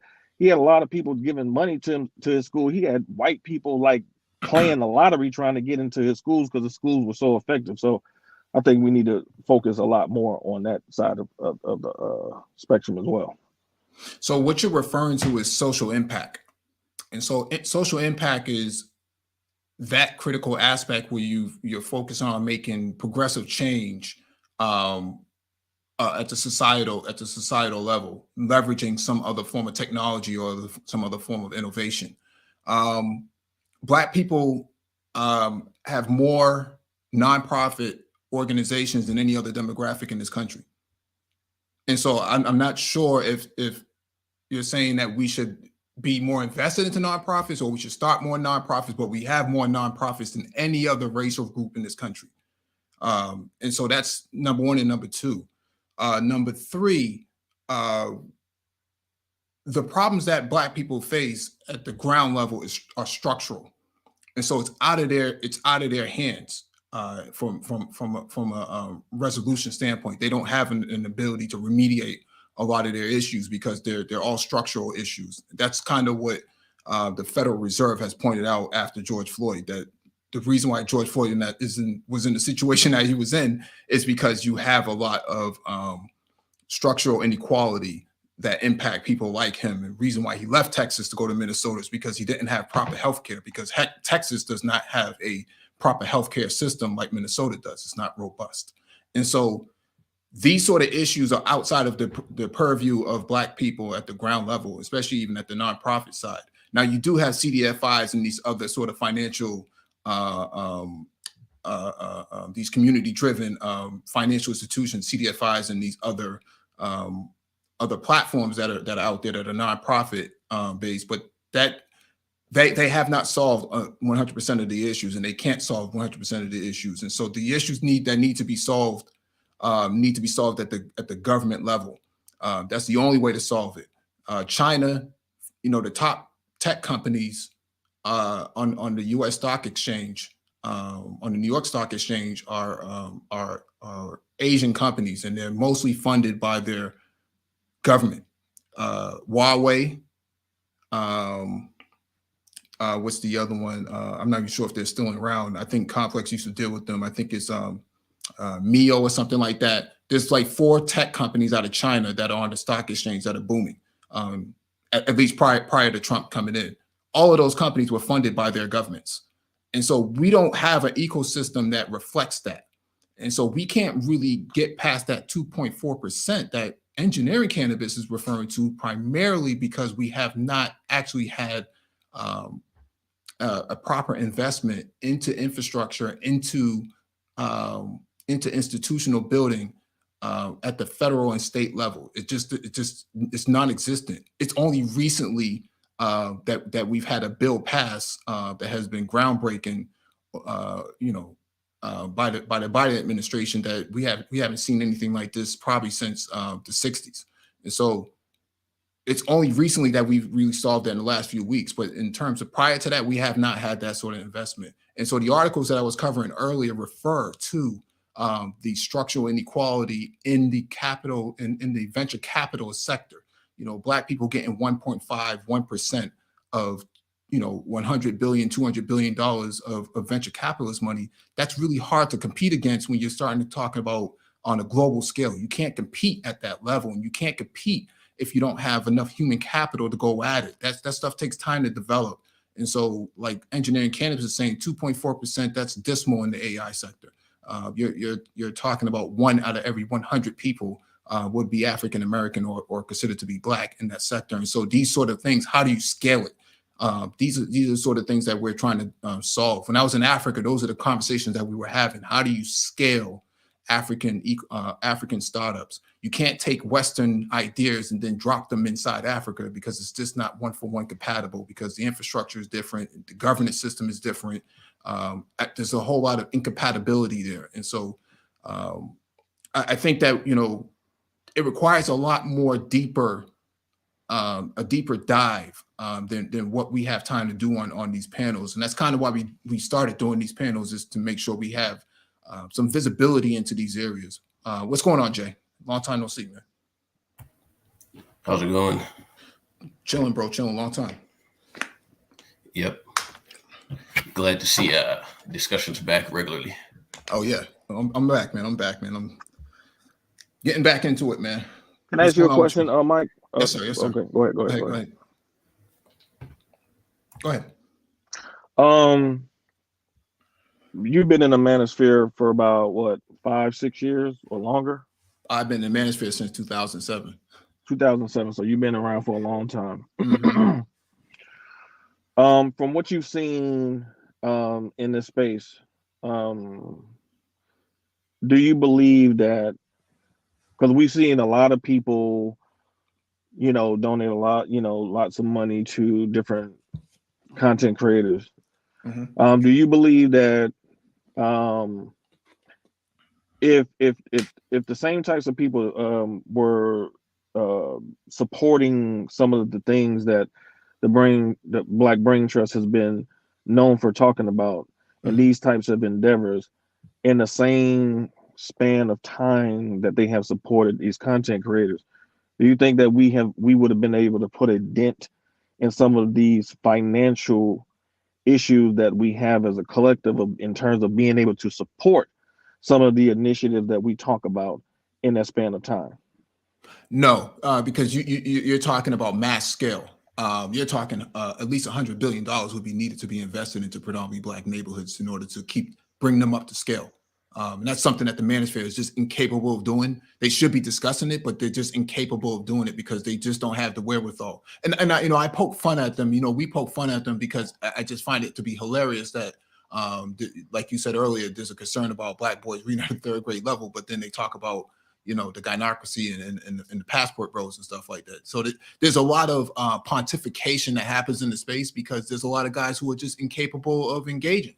Beyond the pontification. And so I think that there's some areas that can be developed. And I think Tioson Johnson, I think he is in the right baseball. Let's say he's on first base. But I think for what we're talking about tonight, I think that Black men are not really there yet, and I don't think they're going to be there for quite some time. And so the article I covered with the young brother Sandu, who's one of the highest, who raised the most amount of money out of young Black men in this country in terms of Web3. He's an example of what I'm talking about. You need to produce more guys like that, and I don't think the manosphere is capable of producing human capital at that level because of discussions that they follow. So I don't disagree with you that guys spend a lot of money in the space, but the manosphere has turned into Magic City, and there's a lot, and there's a lot of tricking going on in here, man. Not so much in terms of women, but in terms of the content. Guys are throwing money at content that doesn't lead to anything. But go ahead, Jay. Yeah, I actually called in. I was gonna double down on what you just mentioned. I mean, I think if you look at the biggest gains in public health and literacy in world history, it's being due to massive government intervention. Like you mentioned China. Yep. But I would also mention Vietnam, Russia. Actually, I mean, there's many scholars who have talked about this. You can listen to Gerald Horne, Richard Wolff. Like the gains in literacy and public health seen in Russia were, like at the time, incredible, never seen before in human history. I would mention Singapore. I mean, Singapore is touted as like, free market liberal country, but a lot of their policies were communistic in nature. For example, the People's Action Party in Singapore nationalized like 90% of the land at independence to ensure that their people had a stake in the country by having land and homes. And now Singapore has highest home ownership in the world. And they had the same racial issues that Black people had in the 1960s, right? They had a racial conflict in the 1960s, which forced them to make drastic changes. They had a race war. Exactly. That's what happened. Yep. And you see what happens when a government actually cares about improving its population and solving these issues. If you tweet something racist in Singapore, you will be arrested. Like they will come and arrest you. Very strict. Because they know to keep things running smoothly, you need racial harmony. In Singapore, it's mandated that everyone learns English and your mother tongue. All street signs are in all three languages. I think they're Tamil, Mandarin, and Malay. Very interesting. So yeah, we're sold the idea in the States, like this kind of individualistic idea, and it kind of absolves government of responsibility. But when you look at the real world, it doesn't play out like that. No, we've done a poor job because we tried to sell capitalism, and I don't disagree with you. I think you're right on the money. We've done a poor job trying to sell capitalism to Black people, especially in the 60s and the 70s. It was a failure, and we didn't make the major investments that were necessary to have a burgeoning sort of society. And so Black people kind of got left to the curb. Reagan came in and made some major social program cuts that actually helped elevate a lot of Black people out of poverty, and put us right behind the eight ball for the next decade and a half. And even well into the Clinton administration, you didn't see really any real structural changes until Obama. And even then, there was a lot of pushback for what he was doing. They called him the food stamp president. It's hard for Black people to compete in the tech industry at the way that that others are competing in, because the issues are far beyond their control. And a lot of people don't really understand that. They think that it's just that because people are lazy. And you can say some people are lazy, but when you really put when you really examine the environment, you start to see how structurally deficient things are, politically speaking and economically speaking. And so how do you compete when you don't have access to a bank account? Who are you going to get a loan from? Or who are you going to get the angel capital from, the seed investment, Series A, Series B? In Silicon Valley, They got SVB, Silicon Valley Bank.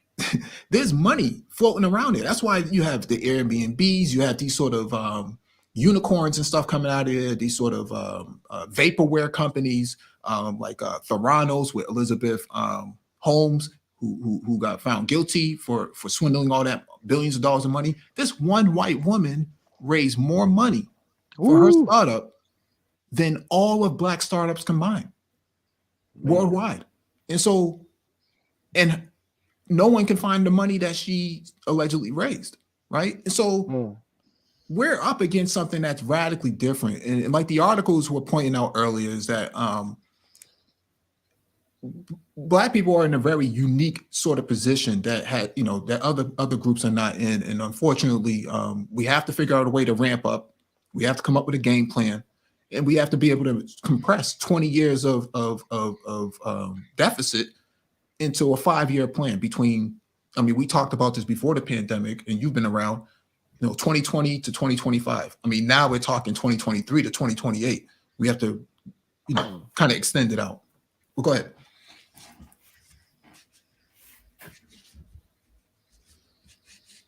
I guess he's on mute. Yeah. But, I would say. Hold on, bro, Gene. So go ahead, Jay. No, yeah, I'm just pessimistic about how this can be done on a individual level. Mm-hmm. Yeah. Well, I'm not because, pessimistic. A lot of social change has occurred in the United States based on external crises. For example, like the Haitian Revolution, for example, eventually led to the end of slavery. The westward expansion led to manhood suffrage for white males in America. And the Cold War led to civil rights. So maybe I think it's possible that this conflict with China and some of America's other adversaries will kind of incentivize the U.S. to improve the condition of Black Americans, so that their talent is not wasted. Because now, nowadays, you cannot waste talent. Well, I think what you need to keep in perspective is, and I covered this before over here, is that when it comes to companies, for example, a lot of companies are recognizing that they're going to have to take on the responsibility of truly training the workforce, because when you start talking about, you can't just fire somebody and just replace them and think that's going to, solve your problems, because there is a certain in terms of money that's lost. Like if you train somebody and they stay for a year and then they leave, or you have to get rid of them, there's a cost to that, to keep doing that over and over again. And so a lot of companies are recognizing that they're going to have to be much more flexible as it relates to their workforce, which means there are a lot of companies that are having to invest into the workforce that they already have, because the fight for talent is so fierce out here that you should be, and I will give companies credit, because there are companies who do offer things like paying for school and things like that. Unfortunately, there are a lot of people who just don't take advantage of these programs in their companies, because a lot of people are just comfortable a lot of times just doing just enough to get by, and they'll have those opportunities in these jobs where they will have the chance to up their skill level, and they just won't take advantage of it.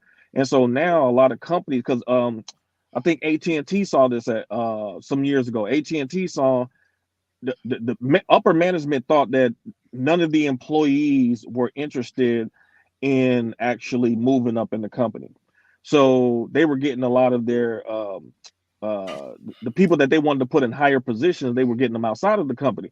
So I think they did like a study or something like that in the company, and what they found out was that there were a lot of employees that were open to advancing. So what they started doing was offering classes through AT&T and started promoting from within, but they were operating off a false premise. And so Mhm. A lot of these companies are going to are learning, and a lot of these companies are figuring out that they're going to have to go from being a company to a learning organization.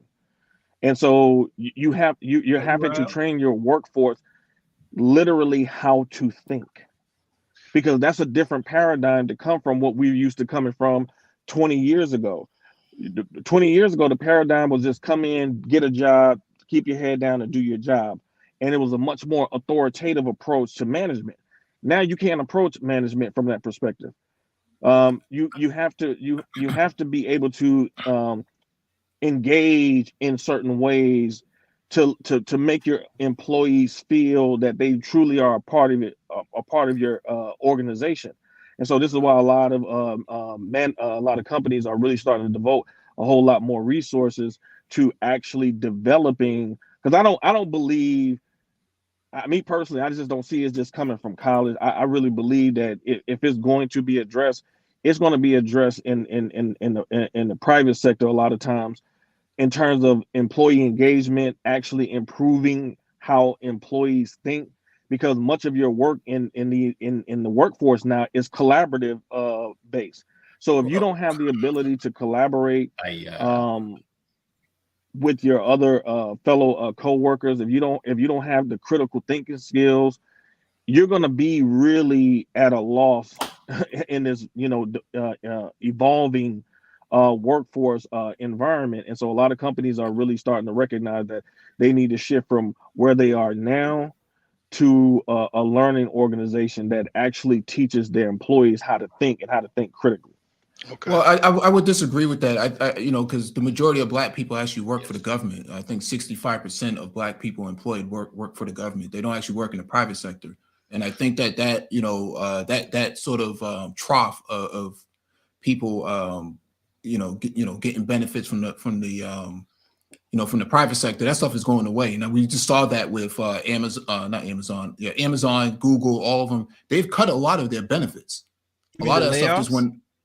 Yeah. A lot of those companies have cut a lot of their benefits. The first thing they started with was with the snacks. And in terms of like post-secondary education and stuff like that, that stuff is going away. You'll probably see that. You'll probably see that stuff go away probably in the next 5 or 10 years. That's all over and done with now. Okay. I would like to kind of get a roll call. I kind of know a little bit about some of you guys, but by basically the people on the panel, how many of you had a business that generated a revenue of 50,000 to at least $100,000 a year? I have one. You have? Yeah. And what is that? Just working self-employment, or actual like services or sales or products? No, I provided services, but what's your point? What's the point you're trying to get to? My point is just to find out, just are you guys talking from a perspective of theory, or you actually had a business? Because I've actually been in business for over 10 years. Well, the discussion is about fourth industrialization and Web3 and Black people's place within it. And so that's the discussion. Right. Well, I was hearing you guys talk about startups and lack of Black capital, and that's kind of my area and space as far as what I do on the side. Okay. A lot of people, I'm hearing a lot of defeatism, and trust me, I hear it, I see it as well, and all around me. But I will say this from a person that has had a business from basically started in my grandmother's basement to a flea market to an actual brick and mortar store, selling products and services to the public, primarily computers, electronics. It's people out here that I've met over like at least within the last 15 years, that various different venues, that they've been successful in business. My grandfather was basically $1 million retail businessman in the 60s. I say all that to say basically it's very, very difficult It's extremely difficult to go from an employee to a business owner, successful business owner, but it's not impossible because basically you do have a lot of black people that I won't say in mass, but you have some people that are able to actually go into business and actually generate revenues over at least $100,000 to, if not a million, then the next like 5 to 10 years that they started a business.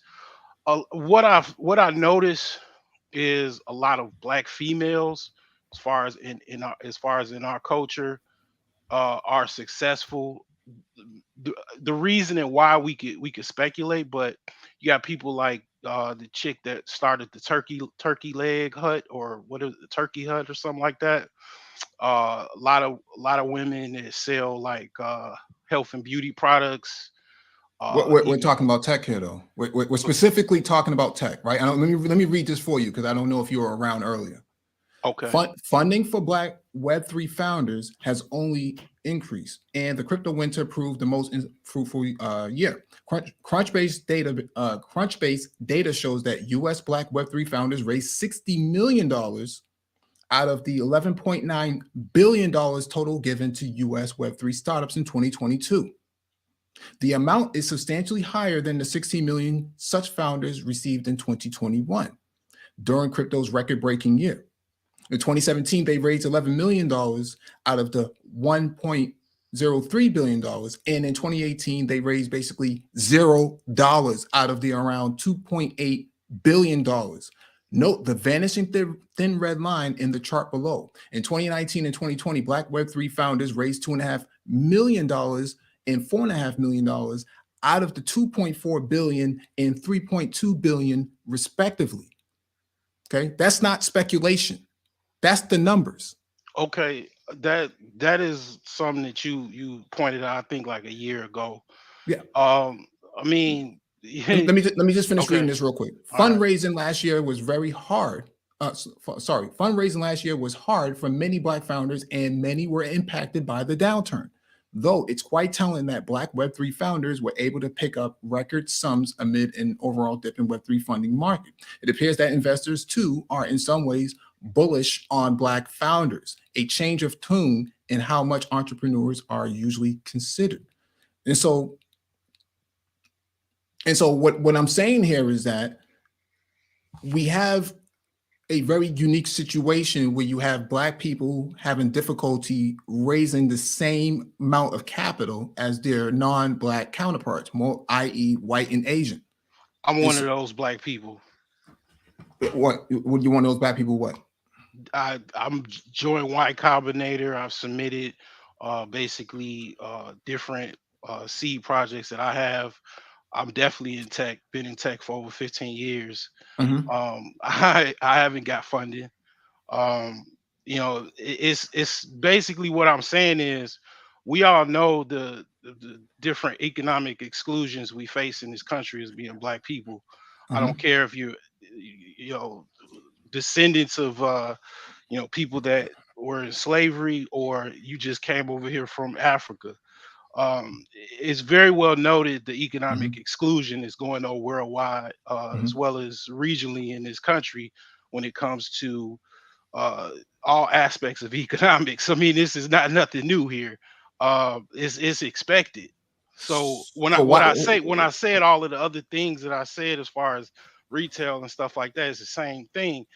um Bootstrapping in business is basically something that a lot of Black people have already done, and it might be very, very difficult to do. It's very, very difficult to take something from zero to you know any number amount, but unfortunately that's what a lot of founders have to do, and I'm one of those. It's not like waiting for a grant or a private business to give me any money. I mean, I got one white dude that was in Indiana in a bar that was willing to like give me like $25,000. I mean, like to basically. Yeah, I mean, you got to do it yourself. Unfortunately, in most cases, Yeah, but that you can't scale yourself. you can't say you can't. It's not impossible. Yeah, but It's not. what we're talking about is an ecosystem or a lack thereof, right? We're Yeah. talking about the lack of an ecosystem. Doing stuff individually is not the business. That's what this article is pointing out. Well, Right? I mean, That's what, I'm not saying individually. I'm saying from Can I say something, Mike? just basically whatever product or service you sell. Like you said you've been in business and sold services for over $100,000. I have not necessarily sold any services over $100,000, but I've sold over 50,000. I mean, yeah, individually, that's one person, but if you get like a group of individuals yourself and form like some type of LLC or whatever to go out into business, now you got, instead of you just making $100,000, you got 3 or 4 other people. so I mean, it's is not that impossible. That's all I'm Mike Lee, saying. no, Mike. is that an ecosystem though? Yeah, how do you start anything? You start with 1 or 2 people. No, that's Or not an ecosystem. That's well, not an ecosystem. if a few people start something and then they get other people to join in, yeah. No, that's not an ecosystem. That's not how ecosystems work. And so that's why I'm trying to understand What? where that's not how ecosystems work. What's an ecosystem then? Ecosystems involve 4 pillars: infrastructure, university or academia, close to a banking structure. There has to be some kind of banking structure, whether it's like in Silicon Valley, they have SVB, Silicon Valley Bank, and then you need human capital. I mean, black people have all of that. No, they don't have all of that. We just No, pointed. no, we don't This got article. none of that. This Yeah, article we is pointing do. that out. We No, got the black article. banks. The We got article is black pointing. colleges, universities. I mean, my grandfather came from a black college. The article is pointing something out, but you're ignoring it, and I'm not sure why I'm you're. not ignoring that. I just told you that that's a lie. I told you that it basically Where you from, brother? we don't have any funding. No, did you not just read this article? That I just read it to you. I just heard you read that we have no funding. I already know that. I told you I submitted a startup idea. No, we're not myself. talking about you. We're not talking about you. You keep centering it around you. Well, What I'm talking about is. But I'm saying that I understand the fact that we don't get capital. You're preaching to the choir. So why do you keep putting? Why do you inject yourself into this? Then I don't understand why you're injecting yourself. If we're talking about the collective, I'm saying I'm not I mean, if this is an echo chamber, I'll leave. But I mean, I'm just saying. No, what does this article say right here? What does we're it say? having a discussion. I mean, What is this? No, what does this say right of, here? What does it say?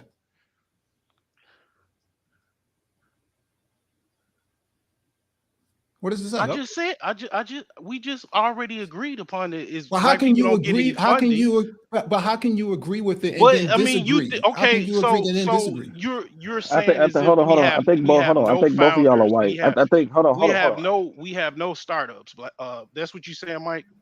No, engineering engineering cannabis was talking about specifically about the AI, the artificial intelligence sector, is only 2.4% black. Mike, we don't have any black people that have AI companies at all. Did you just hear what I just said? I heard what you said, but do we not have black people that are in AI that have We're talking about something very specific. Engineering cannabis brought up the point. He's in AI. Okay. 2.4% is what he's referring to. And that in order for you to compete collectively at a higher rate, you need more people. That's what the article, or at least the other article was pointing this out. That's what I just said. You need to expand. You need to. That's what I'm saying, y'all. Y'all actually are trying to. We're not. I'm already saying. No, we're not saying the same thing. We're not saying the same thing. I'm saying y'all. Hold on, y'all. I'm saying y'all are speaking to a. Okay, so Mike, you're saying from a total perspective in terms of VC funding, you're saying that black people are not getting access to that capital. He said it says that it right here. I know. Hold on, Mike. I know what it said. I'm saying he said that based on his personal experience, he agrees with you on that because he's submitted things that he hasn't gotten funding for. But we're not talking about an individual, Rado. I know, Listen to what I'm Mike, saying I know right that. here. I know Fundraising last year was hard for many Black founders, and many were impacted by the downturn. Though it's quite telling that Web3 founders were able to pick up record sums amid a overall dip. But what he's referring to, what we're referring to here is that in these emerging sectors, Black people are having a hard time raising similar capital, and so the ecosystem. I said I was one of those people. But we're not talking about you. We're talking about the. We're talking about the whole. I understand, but I'm just saying. You did you submit a startup? I mean, what? I work for several startups, so I'm telling you. Did you submit your own startup? I've been a part of several startups. That's what I'm trying to tell you. I didn't. Okay. No, don't worry about. Did you submit your own startup? You're not listening. I mean, you're not listening. You're not listening at all. You're asking questions. I'm not trying to argue with you. But you're asking questions that have nothing to do with the discussion. Working for a startup. See, this is the thing. We have too much of an employee mindset because but this has nothing to do with what you're talking about. You have nothing. You're not. To be honest with you, you're not actually contributing to the discussion. You're actually just you're actually filibustering to make a point that's non sequitur to this. I mean, you want things to go a certain way. I mean, no, it has to be a different way. That's what we're discussing. What we're discussing. What's the way? What's the way, Mike? We just explained it to you. We explain what? That we have to get funding. So what are we gonna do? We have to create a different ecosystem. See, that's why I asked you, where did you come in on this? That's why I asked you, where'd you come in on this? Okay, so we have to go to Black banks that we already have. No, you didn't listen to anything. No, I'm sorry. I have to be quite honest with you. I have to be quite honest with you, man. I don't really see you contributing to this discussion because we've already gone over this. That's why I asked you, where did you come in on this? And so it's not making sense that we keep going around in circles to try to explain to you something that we've already discussed maybe 20, 30, 40 minutes ago. It's kind of difficult to engage in this discussion with you when you don't really have a good understanding of how ecosystems I do have built, understanding. I like I said, I mean, if you want to make it seem like you the end all be all startups, fine. But I mean, I'll take my cap off and you know what I'm saying, let you continue on and you just pretend we don't have nothing and I'll just go. I didn't say that. Okay, I didn't say that. Then the chart is right here. The chart is here. Okay, I'm not making this up. I think that let me just interject because I think this is an important discussion, and I don't want to see him leave. I don't want to see you get frustrated, Mike. I'm not frustrated. Okay. I'm just saying for the sake of the audience, because at the end of the day, Black men need to hear this information, and it's okay to have a disagreement. I think what he's getting at is really actually what you're saying, Mike.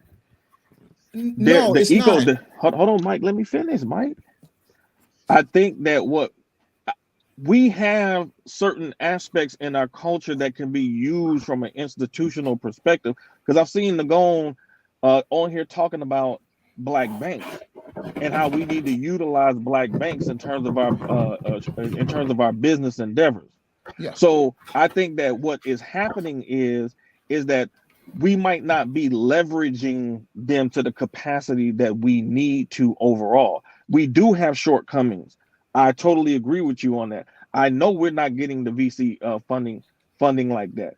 But I think what this guy is talking about is that maybe we can use some of the institutions that we already have to actually build that ecosystem that you're talking about. Because Nagon has talked about using the black-owned banks in these particular type of capacities too. So I think y'all just are really sorry. I think we're getting ahead of ourselves with this whole discussion.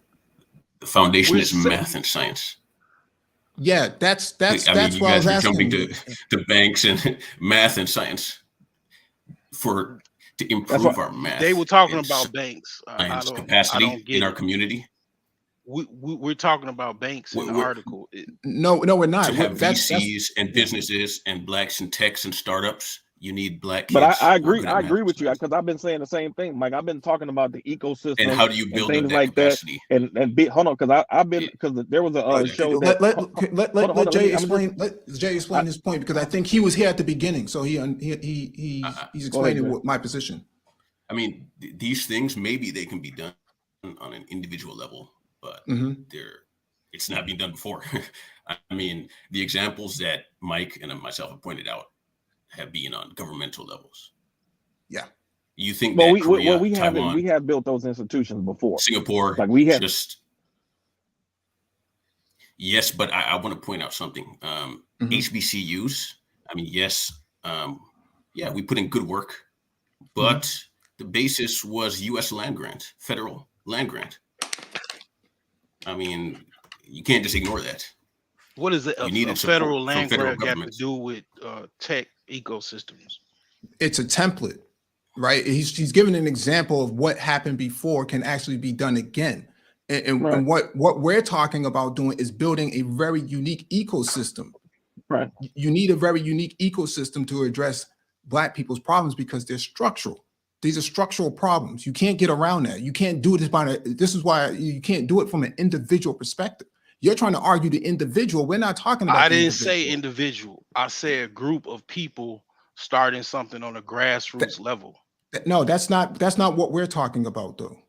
Well, So when we brought up, that's fine, but I mean that's a group of people. That's a good place to start. No, it's not. No, that's not what we're talking That's about. not how Mark Zuckerberg started in his dorm at Harvard with a group of people. That's different. We're talking about building ecosystems. No, actually. Yeah, we're not talking about that. You were talking about that earlier. Go ahead, Jay. Okay. Go ahead, Jay. There was a show that the Brain Trust had a few years ago that I was on, and one of the things that I had talked about because I actually MOT kind of put the bug in my ear, and I started looking up because he was talking about like the land in these different cities that's for cheap that we could get and stuff like that. So I said, okay, well, I started looking up on how to actually start cities and what mechanisms that you need to go through in terms of how to incorporating and all of those types of things. And in a lot of my research, I found that there are programs within the federal government where you can actually use government money to get things like buildings to build or to improve the infrastructure that's already there through departments like the U.S. Department of Agriculture and stuff like that.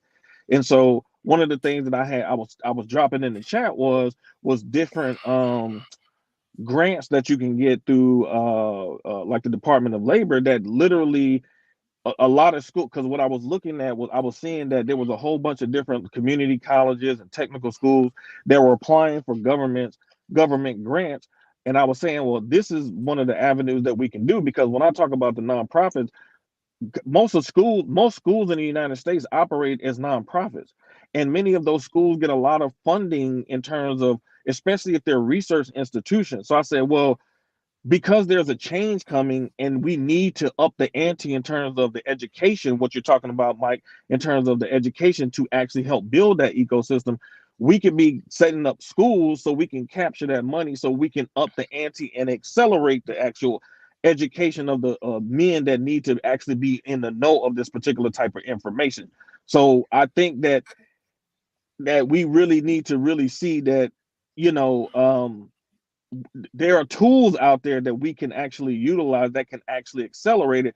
But like you said, and I said it, we've been saying this stuff in this space, man, for multiple years. We have to be about the institution building. We have to be about that. That's how you create it. That's how you get to the ecosystem. You have to be institutional minded first, and that's where we find problems in spaces like these, because a lot of the men are not institutional minded.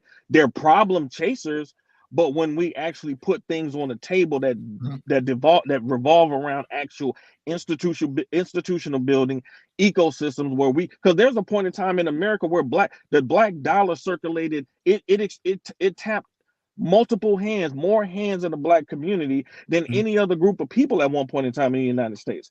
So we've had that capacity before. Although I think things are very, very bad and it's a huge deficit. I don't discount that at all. But we don't give ourselves enough credit as well. I mean, we have some of the biggest techs in this country with David Stewart, second richest black man in America, and as well as Robert Smith, number one. I mean, those are both basically tech, you could say tech CEOs that run tech companies. I mean, we're second as far as wealth is because of our population and our basically collective wealth as far as in this country behind white people. The Asians are the first, but they're so small in population that they're not as big as far as a populace. But if we want to say that we don't have anything, if we said that? I mean, I'm just said saying, that? I'm just, it sounds like it, like we don't have any banks, we don't have any black startup foundries, because I was a part of a black startup. That's not what he's saying. That's not Have what you he's been saying. drinking, man? That's not what he's not. That's not what he was saying. No, I'm just asking that's because not what I'm he's trying saying. to. That's why I was trying to understand where he came in at, because we have already covered the ground of what we were discussing earlier and what engineering cannabis was referring to earlier. Keep in mind, he's a scientist. He's not somebody who fixes computers. This guy is a scientist. Okay. Yeah. He's referring to 2.4%. Well, if you say black people being in AI. Well, and so the idea is how do you scale black people in these emerging industries? How do you scale it to where you can get more black involvement at that level? That's what the answer is, like I said, we use what we got. That's not going to solve it, because these are structural. I disagree. These are structural problems. We use what we have. We use what we have because we have it. You said we have it. You said somebody. You said I was drinking because I'm asking you. I'm asking you if you were drinking, because it doesn't seem like you're comprehending the discussion. Had a couple of sips of wine, but I mean that doesn't discredit what we are. Because people in the chat room are kind of calling you out on this. But I'm saying I don't even see the chat. I mean that's good because they was dead about 2 minutes ago. If I came in here, got the chat buzzing, then that's good for the Black Brain Trust, because I mean it was dead like 20 minutes ago. But people are listening. People are listening. That's why people are listening. Well, that's good. Yeah, I got them rebel roused. So now that I got their attention, I just want to say that we use what we got, because you agree, right? We got something. No. Oh, so now we don't have anything. No, I'm not. No. That's not what I said. That's not what I said. That's not what I'm talking about. That's not what I'm talking about. No, son. Listen. We don't. We have pieces, but we don't have the ecosystem. That's what he's saying. We have pieces. You just named two different people, Stewart and Smith. You have pieces, but we don't have the actual ecosystem. Hold on. This is one of the things that we've talked about in this space. Like, for example, like talking about having groups of men. For example, let's say if you have a product that you want to bring to the market, okay? You're gonna need if you're gonna have to do either issue some stock publicly to get people to buy it, to really try to scale your business. Or you can go to people that you know. Like, so if you have a consortium of men around you who, when you're ready to bring a product to the market and they say, okay, I like the idea of that, how much you need? Well, shit, like if y'all I can get about $300,000-$400,000, and you get a couple dudes that go in on that, then that means you have even though it's small, you have a small ecosystem of men that can help bring your product to the market. That's what I just said when I came on here. Hold on. I know what you're saying, but what he was saying was we do have pieces. It's not like we got dudes that ain't. I mean, we got black men who are doing great work. That's what you were talking about with Stewart. I worked for Dave Stewart like twice. Worldwide Technical Services. And I'm feeling you on that. But what he's saying, we need We need what do you call a stable ecosystem that gets us from 2.4% to much more involvement in that space in terms of AI. That's Well, what it he's sounds like we trying to need get to to. put the pieces together. Yeah, I agree with that. If we can't I agree agree that with we that. at least have pieces, then we just like Yeah, I know tards we got just pieces. looking at the pieces like, damn, what do I do? Which way do I go? I think the discussion got derailed because we're not talking about pieces. We're not talking about disparate pieces. We're talking about That's what building. Rael said. We do have pieces. Rael's explaining something, but we're not talking about. But his main focus is that we need an ecosystem. That's the main focus. The ecosystem. There needs to be a pipeline ecosystem. Yes. We're And not I'm talking totally about in agreement with that. Yeah, we're not talking about 35, 45, 40, 45, 50-year-old men trying to get into tech. We're not talking about that. Yeah, right. That's not what we're it's talking not about. okay. So y'all say like it's no ecosystem, it's no colleges. You said colleges, banks, what else? You Starts at said preschool, infrastructure. not There's no college. infrastructure, right? Go ahead, Jay, please. Go ahead, Jay. This needs to start from preschool. Yep. Right. This is what I think we're all missing here. For example, I work in tech as well. Yep. I live in Silicon Valley, and I do mentoring in the area. And do you know in Silicon Valley there are high schools that are not passing, their kids not reading on grade level, and their kids who cannot pass the state math exam. In Silicon Valley, this is crazy. Wow. So I think, Raul, you mentioned the private sector is doing more to train their workers, but we have to remember their motive is profit. You cannot depend on the private sector. Right. Now, where I work, there are a lot of Black engineers now. I've heard that since COVID. They've hired, because that's when I was onboarded. They've been hiring crazy amount of Black DEI engineers. But their motive is profit, and what happens when they stop. And two, they're just taking Black talent from other companies. They're not investing in new Black talent. No. I tutor kids. We can all tutor kids and do our part, but at the end of the day, it's not enough. No, and to your point, institutional change. You cannot just make engineers out of thin air. You have to be for example, I went to a Black school, and when I went to college, I was behind. I remember I was in C++ class, and I was professors talking about for loop and this and that, and I was like, whoa, never seen this before. I look around me, all the kids are nodding. I was like, hey, do you know this already? They're like, yeah, I took this in high school. I took this in middle school. Yeah. So my point is that these things are very difficult, and we have to train kids from very young. And it takes institutions, not just individual groups. Government. That's the point. The fastest way to get there. Yeah, and that's the point that I'm making, that we have not created an ecosystem like that. And I think when we have these conversations, they say, well, we got a few pieces here and a few. That's not how ecosystems are built. Yeah, no. That's not how ecosystems are built. China has a very robust ecosystem, which is why they dominate the market. Right. But they also have communism. So what does that have to do with what they're talking about? Because it doesn't matter what the political unless you want to basically have a Maui rebellion, like what happened in China, is it's apples and oranges. India. No. India is right. No, you're next going to to China. elaborate on that. No. What was it? Social it doesn't matter about infrastructure. Hold on, chaos. Hold on. It does not matter what the political orientation is. What is the end goal of why they did what they did in the first place? See, China recognized that they got their asses kicked. And there are some times in history where people do need a tyrant to kick them in the ass and get them in line.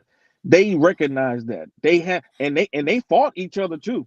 You had Mao fighting Chiang Kai-shek, but ultimately what Mao implemented, ultimately that should work, because they are where they are right now. And that's the whole point. It doesn't matter what the political orientation is. What is the end game of what they're trying to accomplish? They graduate, I think between them and India, they graduate the most engineers every year over the United States. Yeah. But to see the point I'm trying to make here, and I think Jay really understands it fully, because he's in Silicon Valley, and I we have our own Silicon Valley out here, and the thing here is you're not producing enough human capital to drive that ecosystem, right? And that's the biggest challenge, right? And so, having a few loose people is not a basis to work from. When you think about some of the major tech companies, TSMC, the Taiwanese government got behind that idea to be the dominant player in chip fabrication. When you think about Samsung, the South Korean government got behind the Samsung Industries to be the dominant player in electronics, taking out Sony. So Sony was backed by the Japanese government, and then you take Nokia into consideration, and Finland backed Nokia, and they were able to have 1 million employees over its lifespan. And then you take into consideration Volvo and some of these other heavy industries. They were backed by their governments. And so when you have Black people trying to go up against these sort of trying to get into these sort of emerging markets, they're coming at a deficit. These are structural issues that have to be addressed, and you're not going to address that by having a few loose cannons or a few loose candidates, I should say, to try to work with. It doesn't work from that perspective. Well, call me a crazy drunk or an ambitious fool, because I don't think that Black people can't create like an automobile company in the United States. I don't even think Black people can't create a chip manufacturing company. I mean, you do need funding for both of those, especially chip manufacturing.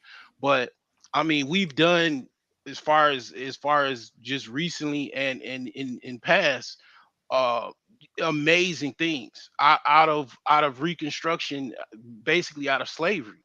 I mean, we invented damn near everything. I don't know, may call me bougie, elitist, crazy, drunk, or whatever. I just don't think that I don't have that attitude. I did not come from that. Well, let me ask you a question. Yeah. What was the ecosystem post-slavery that really set the stage for Black men in terms of getting into the trade, the trades post-slavery? Like, what ecosystem was created? Agriculture, I would say, probably And most likely. and who was primarily responsible in Black America for putting that together? Probably your guy, Booker T. Booker T. Washington. He created an ecosystem. He created a school, which was what I've been talking about. He created a school for Black men because Black men needed to learn those skill sets. And he created also a business organization that allowed for Black businesses to coalesce around each other to improve. Booker T. Washington actually had classes on how to improve your business models. That was an ecosystem. Let's think about Israel for a second. Israel is the #1 country per capita for startups. But why are they so successful? They put money. They put money together. No, they have a complete ecosystem. Yes, they have a complete ecosystem. That's what I'm referring to. You come on here and you say these, you're saying that we need to start with the little bit that we have. That doesn't work. It's not scalable. It doesn't work that way. And when they'll tell you different. They'll tell you different. I mean, they came with the duffel bags on their back, on board a ship. That's how they start. Hold on, that's how they started. But in this, with pieces, he's talking about literally. But he's talking about in this era of time, things are accelerating so fast that you can't keep up. See, that was in a slower paced time. You need Black men, Black people overall, but you really need Black men to really coalesce around these issues so we can actually build ultimately that ecosystem, because we're lacking it. We're like one of the few groups out here who really lack something like that. Other groups of people don't lack that like that. That's why they can get shit done faster, because they have the ecosystem in place. When Chinese people come over here, they already have a store they can work in, so they can start making money, and then they can pull their resources together and build something from that perspective. Actually, the Chinese send their people over here to the D1 schools for a reason. Yep. Okay. Absolutely. There's a whole entire justification and method to their madness for doing that. Yep. We don't understand that because we're always operating from a broke perspective or a place of deficiency. We're always trying to work from that perspective, and we think that we can work our way out of that, from an individual, a rugged individual standpoint. It doesn't work. Not in this time. These ideas don't work, and you're not going to be able to compete globally on that level. Well, you said a couple things. You said one word. You said compete, and then I think Rael said work collectively. Well, that's a social cultural problem that Black people have in this country. We have divisions even with Black people. So there's some like entertainer that has a microphone and a keyboard and a computer comes online to start some type of acronym group based off of struggles in United States with Black people, and everybody hop on board because Black people have these figureheads that they like to follow, and he's so easily gullible follow people and stuff like that. And you have Europeans that basically in this country and abroad, they fly into London every day to conduct business in the trillions of dollars while we arguing about what we have and don't have. And we already, pretty much it's the same planet that we live on. And that's basically how I look at things. I mean, I call me whatever you want to call me. You can't call me a liar because it's the same type of system that can be followed by us. But we have all of you these kind of divisions. ignore the massive investment those We have all of these put into those divisions and Europeans. all these excuses. You know what I'm saying? And it's like at the end of the day, I mean, we could be complaining and arguing for another 100 years while our children trying to figure out what to do. But that's not what's happening on this particular panel. We're not arguing. We're stating what the deficit is and how to actually address it. That's all it is. Let Jay go. Let Jay go. Jay, finish up, and then we'll close out. Oh no, that was it. I just wanted to point out the investment that was put into these people. Yeah, and I don't think when you invest in people, you get results. Yeah, and they spend a lot of money. No, you're right, and they spend a lot of money. The Asian tigers, Singapore, Russia, Japan, South Korea, Malaysia, Indonesia. Well, I wouldn't include them because they're not a part of that. They're not a part of that the competing tech companies, the tech industry. Taiwan. Well, yeah, Taiwan's a part of China. But the thing here is, we think that we can kind of copy and replicate what they're doing, but in fact, we have different issues. And so we're talking about something that's really structural, and that you're going to need at least what I was saying earlier was you need at least $100 billion to go into this. This is not something you can just kind of shoot from the hip and then hope that things work out. It has to be a repeatable process that can scale. If it can't scale, it's not effective. And I think many people can't really relate to this because they're not in that part of the industry. They're not in that. They don't see what guys like Jay and myself see. They don't see that. Jay's probably one of the only Black guys in his department or on his team for that matter. I know I've been there. Well, it could start by talking about pretty much cultural economics, because that's one of the biggest problems that we have in this country, that we don't practice that. We live in neighborhoods where we don't even support each other's businesses. In other people, we support them, we give them everything, but we get nothing in return, but just goods and services for a higher price or the average price. And we could start there, because that's how those people got rich. But I'll bid you guys a good night, and I don't want to come on here to be an antithesis on you guys' viewpoints and stuff, but I have to, as just a person that's been in business and someone that, you know, came from a grandfather that came out of a shack in Mississippi and was a millionaire businessman, that it is possible. Good night. We have to get to a point where that we don't just over, like, it's okay. Outliers are what they are. They're outliers for a reason, because they're going to stand out. But in terms of what the conversation was about, was we need to have this type of mindset starting at the early age of development. So by the time these young people get older, they're ready to compete. Not they're turning 18 and then they realize they lack the skills to get into this game where a lot of the high paying jobs are going to be at, and they're operating at a deficit because nobody taught them from a ground level. You got to think about a lot of these cats out here that are successful in tech. If you look at their family background, their families had them in tech at early ages. They didn't turn 18, go to Harvard and get in tech, and then they just started Facebook. No, they started at 8. Bill Gates started at a young age. Bill Gates had created a computer programming system for his high school that audited his school's I think lunch program or something like that. He was doing this in high school because he had started programming at like 10. So by the time he got to Harvard was even too slow for him because he was so advanced because he had all those hours that he had put in. So the outliers are good and we celebrate them and all of that type of stuff, but that's a different conversation. Those are men who, against the odds, they was able to be successful like that. We don't want to be the underdog group.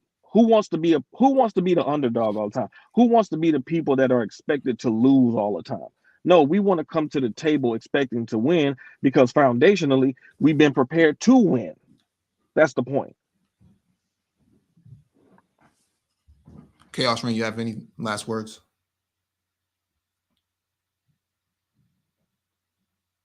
Yeah, that was interesting. That was very interesting.